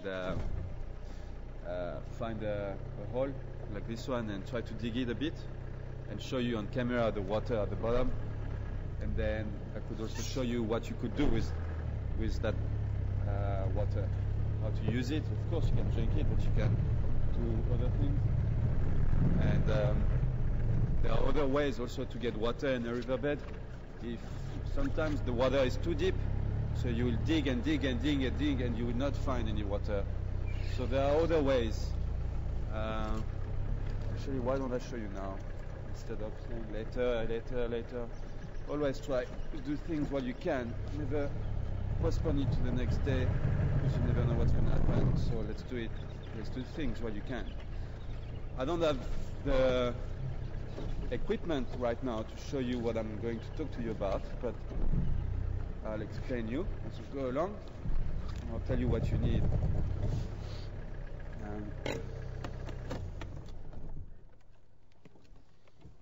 So Becky can be filming, and then the thing is, I'm not too sure if you're going to be able to hear me if I stand there. Maybe the best would be for Becky to get out of the car and use the mic from the camera. I think that would be the best option, so that we're sure you can hear me. And while she does that, I'll dig and see if we find some water. If we don't, then I'll tell you what we can do. How do I flip it onto the second mic? Alright, you go...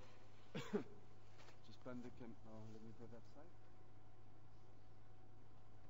Okay, you go... First you're gonna have to take that sound off. And then And then... Yeah, and then you go... Do it, I don't have a nice grip.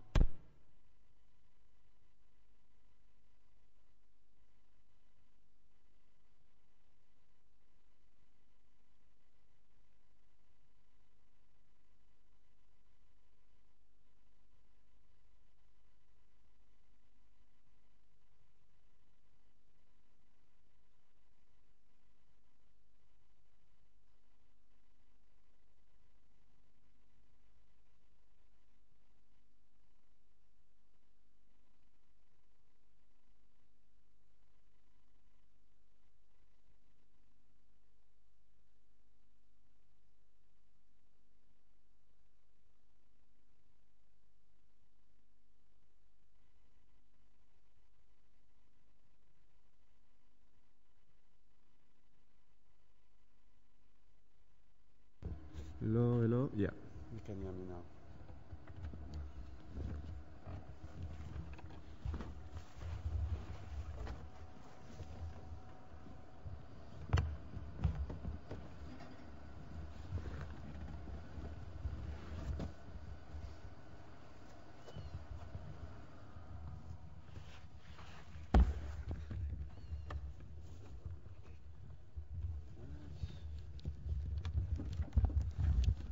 Yeah. Sure.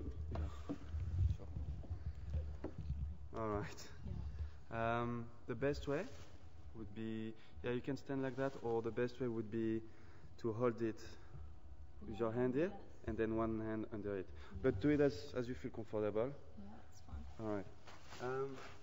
All right. So now you can have a better look at that hole. I'm not gonna try and dig because that water is very deep. This is hole. That hole that elephant made. It's been made quite a long time ago. You can see the dung is also very dry. Shows you how old. You see, if you break it in half, this is quite old. And obviously, lots of sand. It's been covering again the hole, and that water is quite deep now. I mean, if I would have to find water now, like right now, I would dig and I would find some. But in my situation, if I would have a time, and if I'm not that thirsty yet, I've still got some water on me, for example, then what I would do is I would just dig a bit more. I would make that hole a little bit deeper, and then at the bottom of that hole, I would put some plants, some green leaves, green branches. So I would go on that bush, for example, and just cut a few branches, like maybe 8, 10 of them, and then I would put them at the bottom of that hole. And I would on top of that, on top of all those leaves and all those branches, I would put a small bucket. Okay, it means I need to have a bucket, but if I don't have a bucket, I can use something else. But the best thing would be a small recipient. So like a small bucket that you would put on top of all those green branches, and then you would cover that area with a plastic sheet or anything that you can have where, because basically what's going to happen is during the night,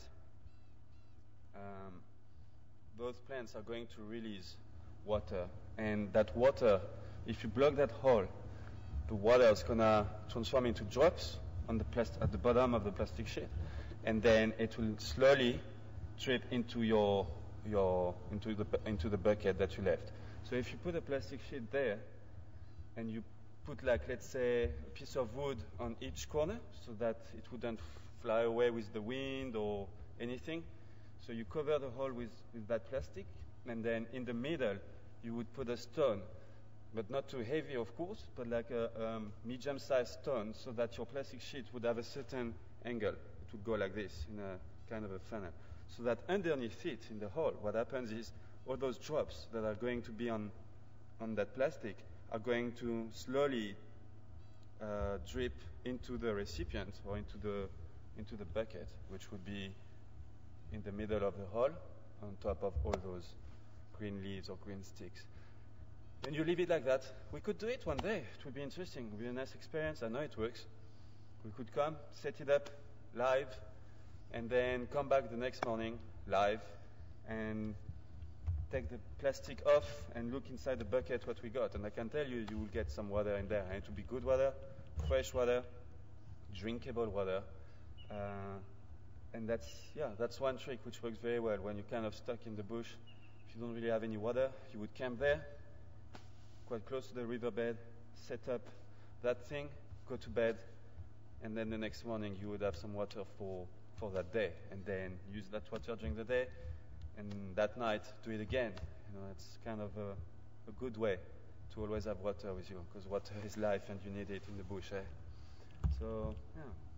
I'll see. Maybe we'll do it live one day. I think it will be quite interesting. All right. I'll help you if you want. Can do it.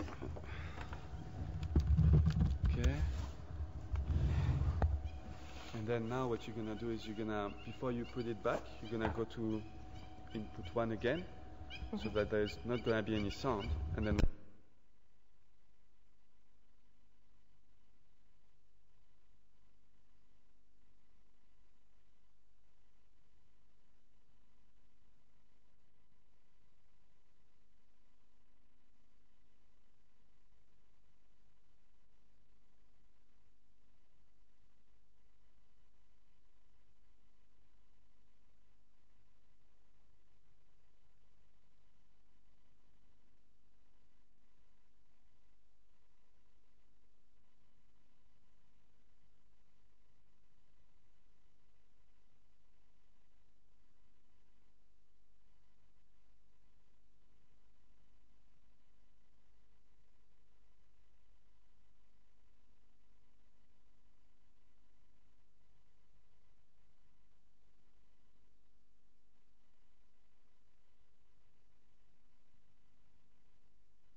best way for you to learn would actually be to do it one day.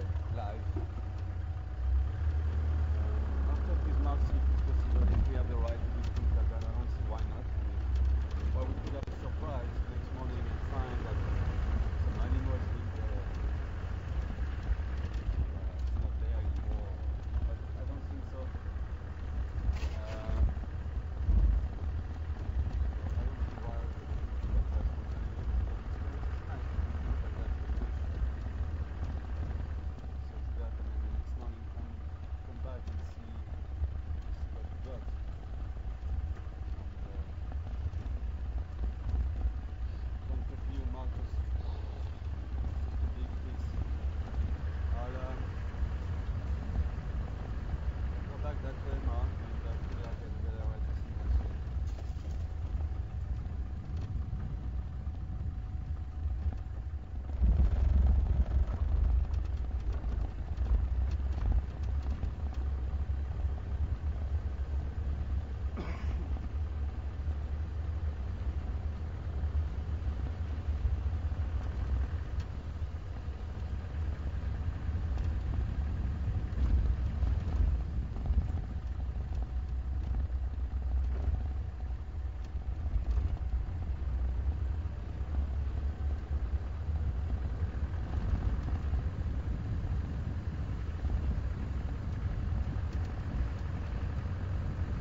case he doesn't have the right sound. He's got the sound from the camera.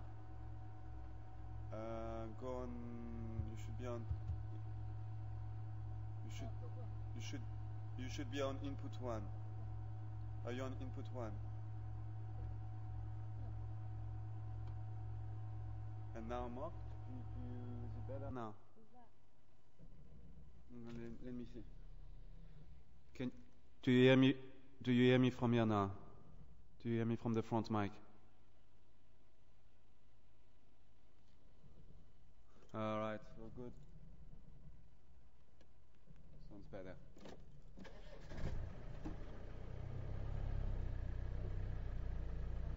All right, okay. Well, maybe we didn't put it back on the right setting at the back of the camera. That's why. Sorry, folks.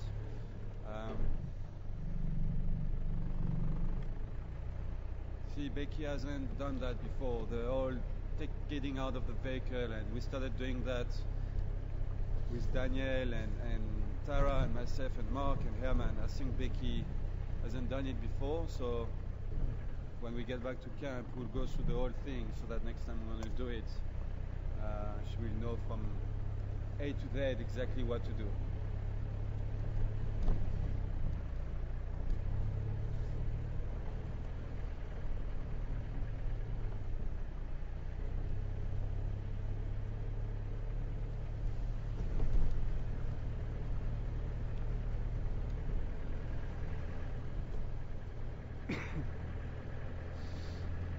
I don't know if you have any question, Mark, but it sounded like I could copy you better, so you can fire.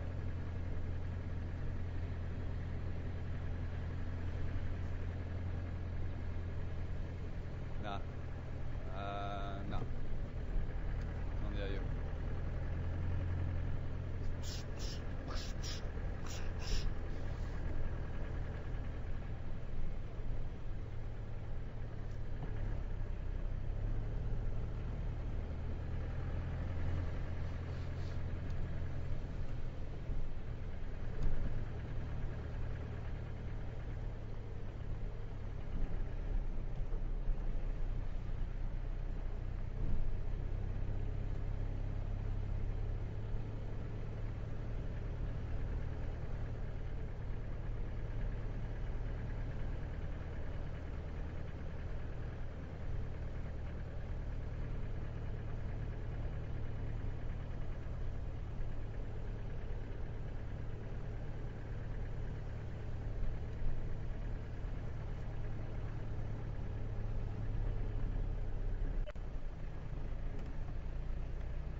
Look at that bark here, guys. And there's a squirrel as well, yeah. Look at the damages that the elephant did to that tree. Won't kill it though. The tree will still stay alive. But he ripped off quite a lot of that bark. And you can actually even see the tusks mark. I'm going to point them out for you, the tusks mark on the tree.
what they do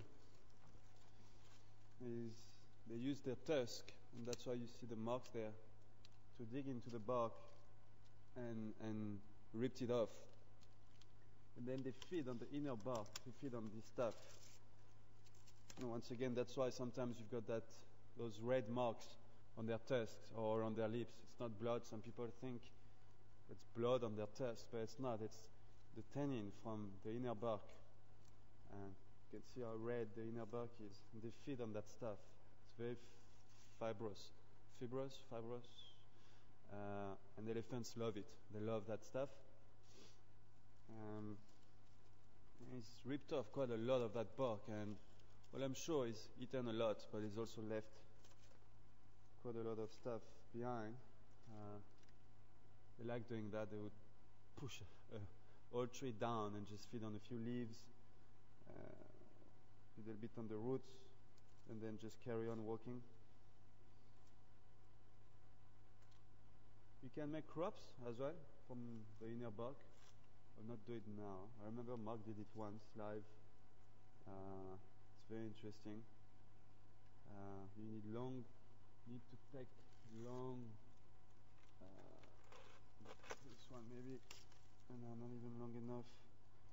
But you need a nice long stretch of inner bark, and then you can twist it, and you just twist it on your legs, and then you make a thin rope, and then you make another thin rope from another one, and then another thin rope from another one, and then you twist them all together, and you can make quite a nice rope, quite a strong rope, which could be useful in the bush to tie anything. I think I've read somewhere if you make a very nice one, quite a thick one, it can actually even help to pull a vehicle out of mud. You know, if you get stuck in the mud and you don't have any rope, then that could be a solution. It will take you some time. To make a decent rope, but with patience and skills, you would be able to make a decent one. Obviously, this is too dry now. You would need to do it when it's still fresh and still humid and wet. Then, like right now, you can see it's very breakable. So to try and to make a rope from that, you would struggle a lot, unless you've got water with you, and maybe you water it a little bit to make it a little bit softer. But otherwise, you would struggle. You need it very fresh. Anyway, interesting. So many interesting things about nature. Let's put it back where it was.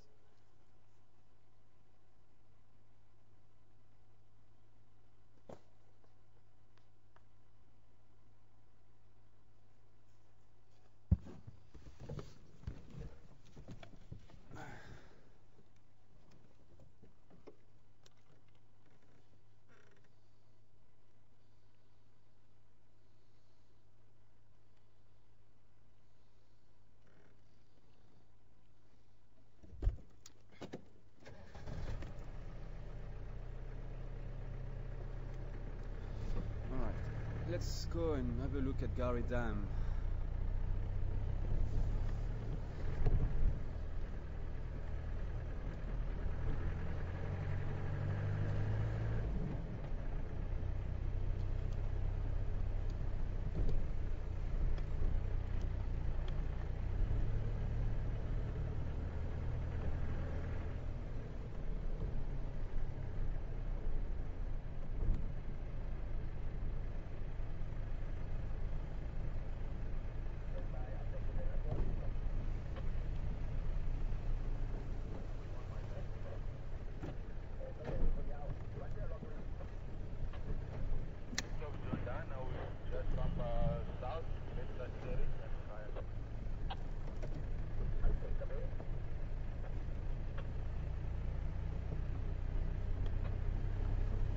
Try and radio me again, Mark. Maybe I can copy you better from here.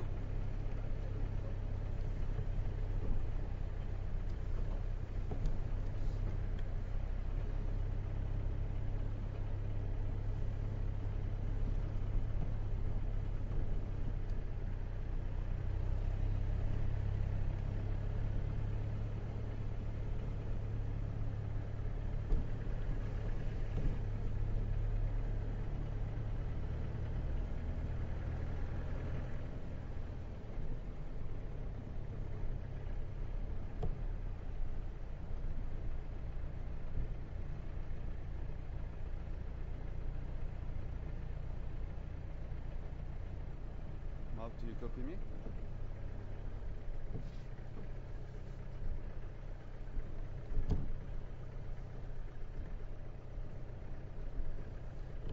Doesn't sound like I copy him. I'm not getting anything from the radio, so it's either he's not talking to me or the radio's not working. I'm gonna, oh nice, hippos are outside the water. I'm gonna have a look at them and then I'll walk, I mean I'll drive towards quarantine. We should be able to hear, to get good radio signal there. Sorry Becky. There, good.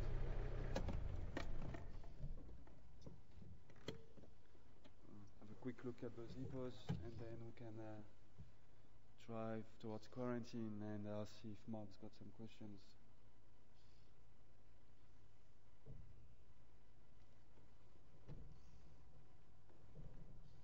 I'm on one, Mark? I'm on one.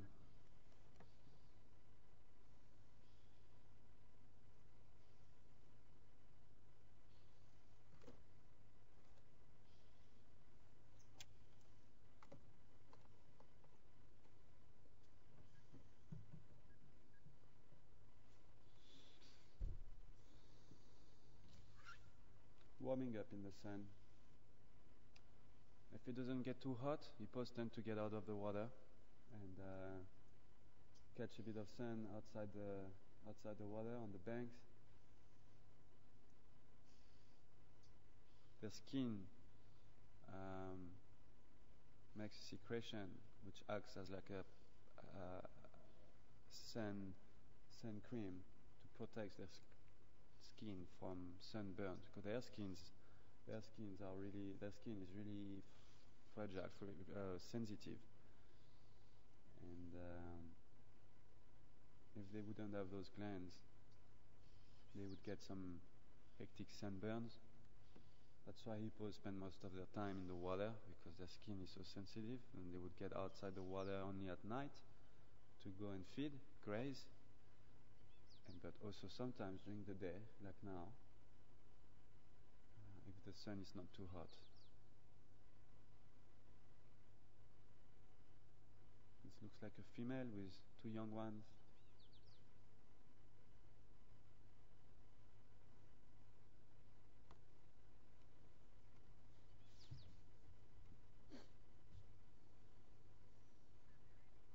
Yeah, I'm copying you, Mark.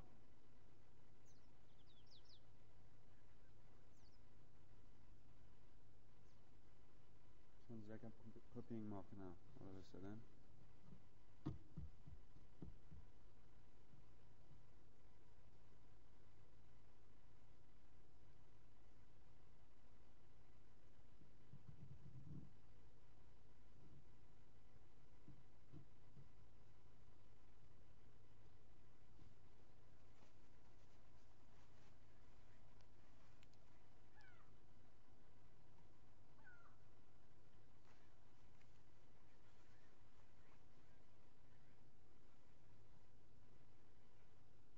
Okay, alright.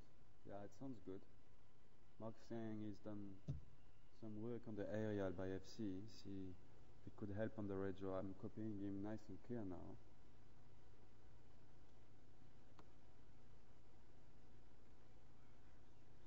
Until we move.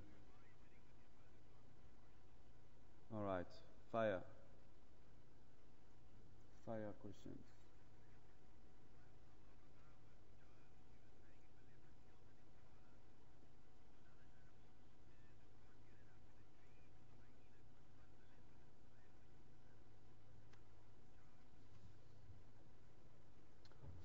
Good morning, John. Welcome on board. Sorry, I know you sent that question quite a while ago and we didn't have good radio come, so that's why Mark is only forwarding it to me now. I hope you sit there watching with us. I'm going to take a few minutes with the hippos to answer a few questions. John wanted to know if leopard kill an impala and can't get it up a tree, would the hyena confront the leopard and steal the kill? Yes, John, that's why leopards always try to put their kills up a tree. Sometimes it happens that they're not fast enough or not skilled enough or too young and bring it up a tree and let it drop like Induna used to do so many times. let it drop on the floor. If there are hyenas around, yes, the hyena would definitely confront the leopard and steal the kill. We've seen it. We filmed it live, actually, I think once as well. Last year we filmed, I think it was in Duna, or either one. In Duna or Mishu, we had a kill right around here, actually, somewhere around the lodge, around Chuma. And it didn't manage to get it up a tree fast enough. And we did get it on camera. It was pretty dark, but with the lights and everything, it came out not too bad. We saw the hyena chasing Induna up the tree without the kill, because Induna leopards would not fight with hyenas. They would lose. Hyenas are strong. They've got one of the strongest jaws, powerful jaws. So a leopard would not take a chance and would quickly run away and go up a tree. And that's what Induna did that evening. And we had those shots of Induna up a tree looking down where the hyenas stealing his kill and dragging it into the bush. And that was like a kind of a fail for Induna. It's like, bye-bye, my kill. I spent maybe 45 minutes to get it, but now I'm getting it stolen by the hyenas. So yeah, John, hyenas definitely confront leopards. They know they're stronger, and they know that leopards will not stand a chance.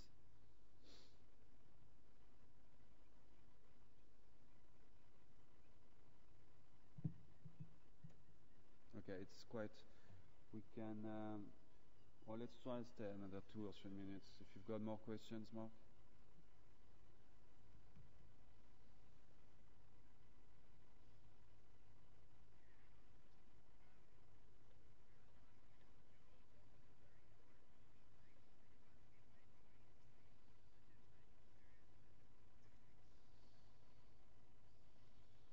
Jules.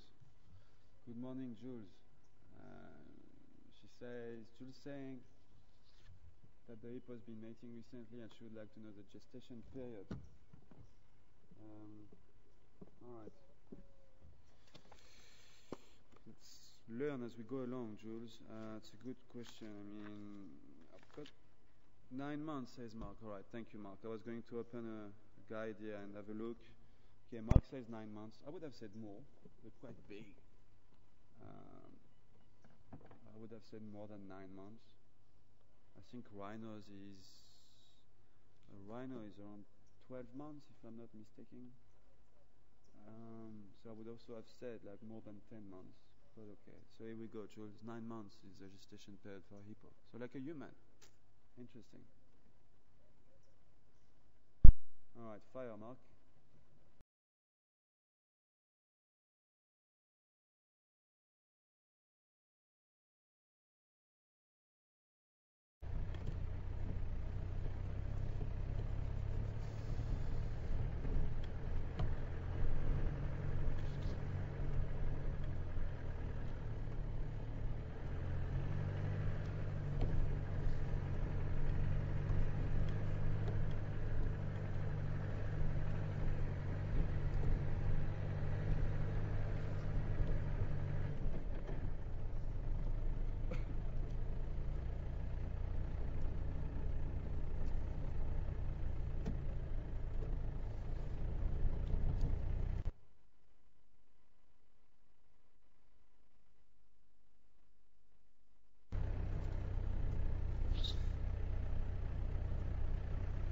Okay. Shame. I still copy you 100% though. I'm almost on quarantine. If we could not have internet and still be live. I mean, they can still see us.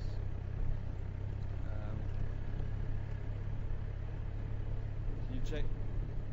Oh, all right.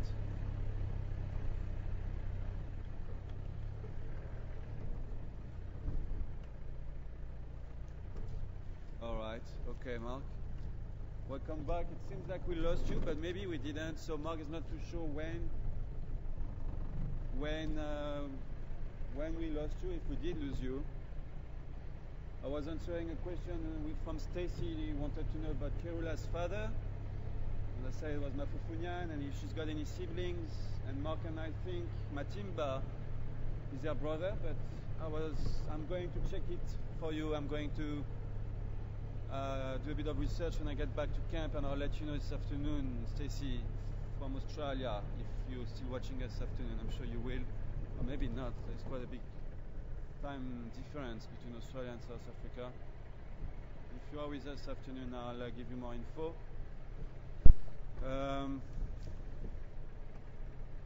Yeah, we don't know when you guys lost us, so I left the hippos. I'm driving around quarantine now, so that I can have good radio comms, and maybe Mark's got some questions he wants to forward to me.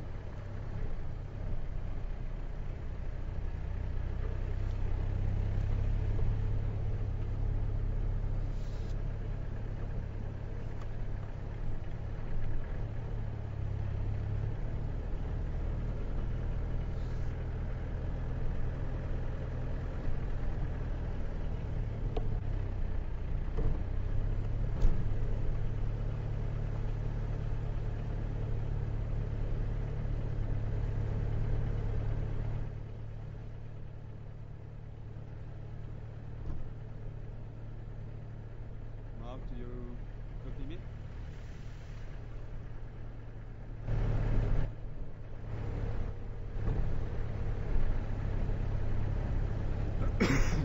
Mark, yeah. All right. No, okay. No, Mark is trying to deal with sound issues. It's like he's been struggling this morning. Lots of things going.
Okay, pictures back.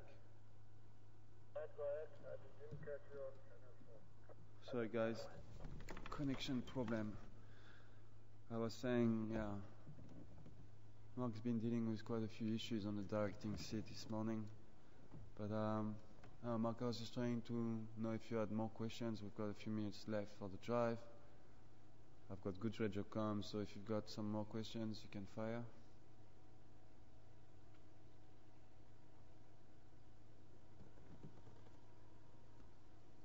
Got a herd of a bachelor herd of impalas in front of us.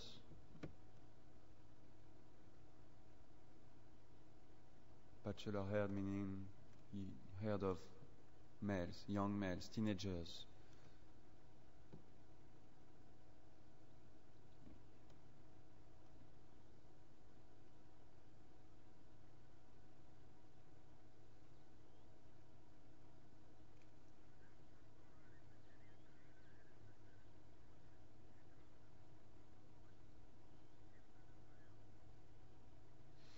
Oh, thank you, Karen. Karen saying,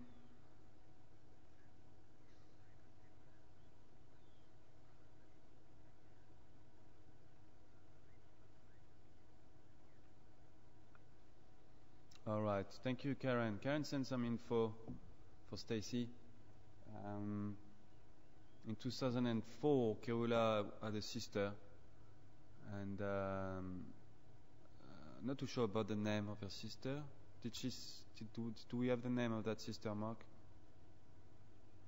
I don't think so. But in 2004, no. Okay. All right. But yeah, in 2004, Kerula had a sister, and then 18 months later, Matimba was born. So she's got a sister and a brother, and then sounds like Matimba's got also a brother, but maybe not from, not maybe just half brother. We're not too sure yet. So yeah, here we go, Stacy. Kerula's got for sure. She's got a sister and a brother. Sister was born in 2004, and the brother 18 months later. So in between 2005 and 2006. From that small dam, just there is a puma or like puma. Just go straight on top of that puma to the east. You will buga the magic quarries, first magic quarries by the puma there. They're right in the under that quarry. All right.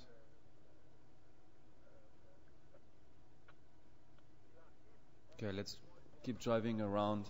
Mark's gonna send me a few more questions. Got a few minutes left. I'll try to answer as many questions as I can.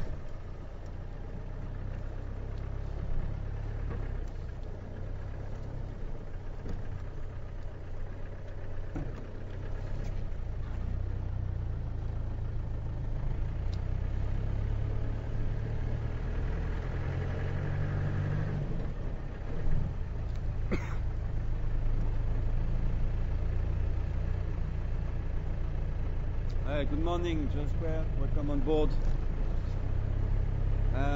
Hope you enjoyed the drive this morning, Jojo. Joe wants to know if when leopards clean themselves, does it keep their smell down for other predators? Yes, Jojo, it does. It does in a kind of way, but it's not just... obviously not the main reason why they clean themselves.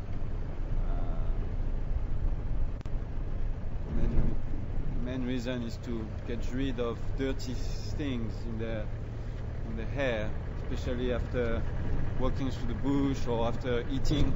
We've got a slender mongoose there on top of the termite mound.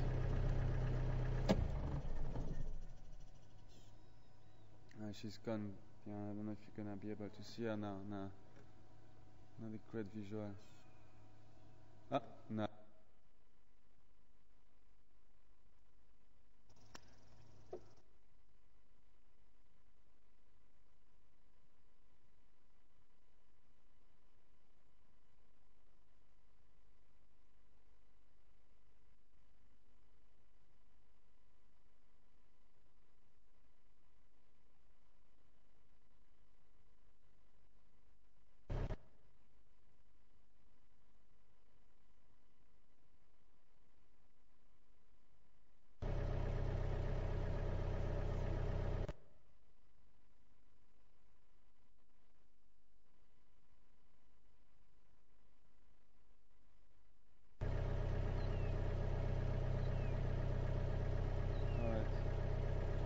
All right.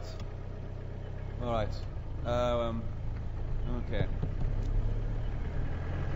Folks, it's time to say goodbye.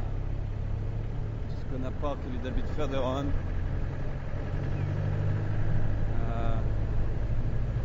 We had quite a few issues this morning in the directing seat, in the camera seat. We're gonna get back to base. Myself and Becky will have a look.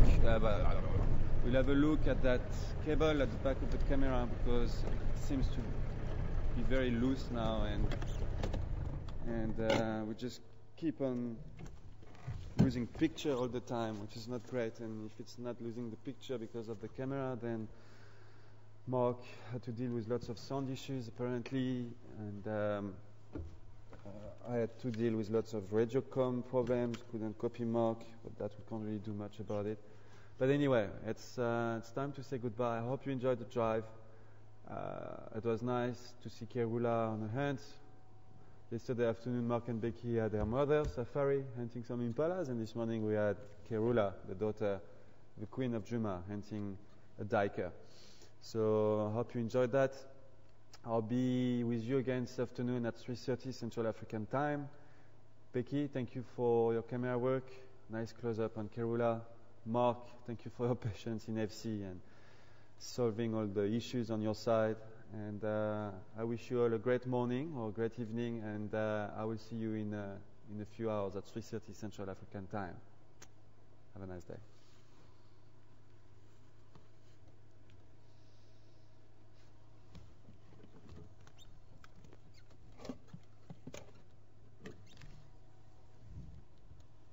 Hi everyone.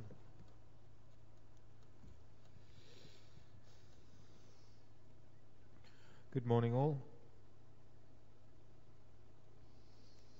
Hoping that this is coming through loud and clear, and well, just to echo Seb's sentiment, we did have, well I had my hands full here this morning with multiple things going on at once. Yeah, somebody mentioned something about gremlins. We've had gremlins here before, and it seems to be they're back again in full force. Maybe they've taken the weekend off and decided to visit us here at Juma. But we're going to work on some sound issues when the vehicle gets back, and we will try our best to get everything running smoothly, or to try and resolve some of these things by this afternoon. So thanks for your patience. Good night for those of you going to bed, and we'll see you all at 3:30 Central African Time. Those of you outside of the planet, have a wonderful Saturday. I think it's Saturday. I'm not sure. I forget my days. Anyways, have a great day. See you later. Bye.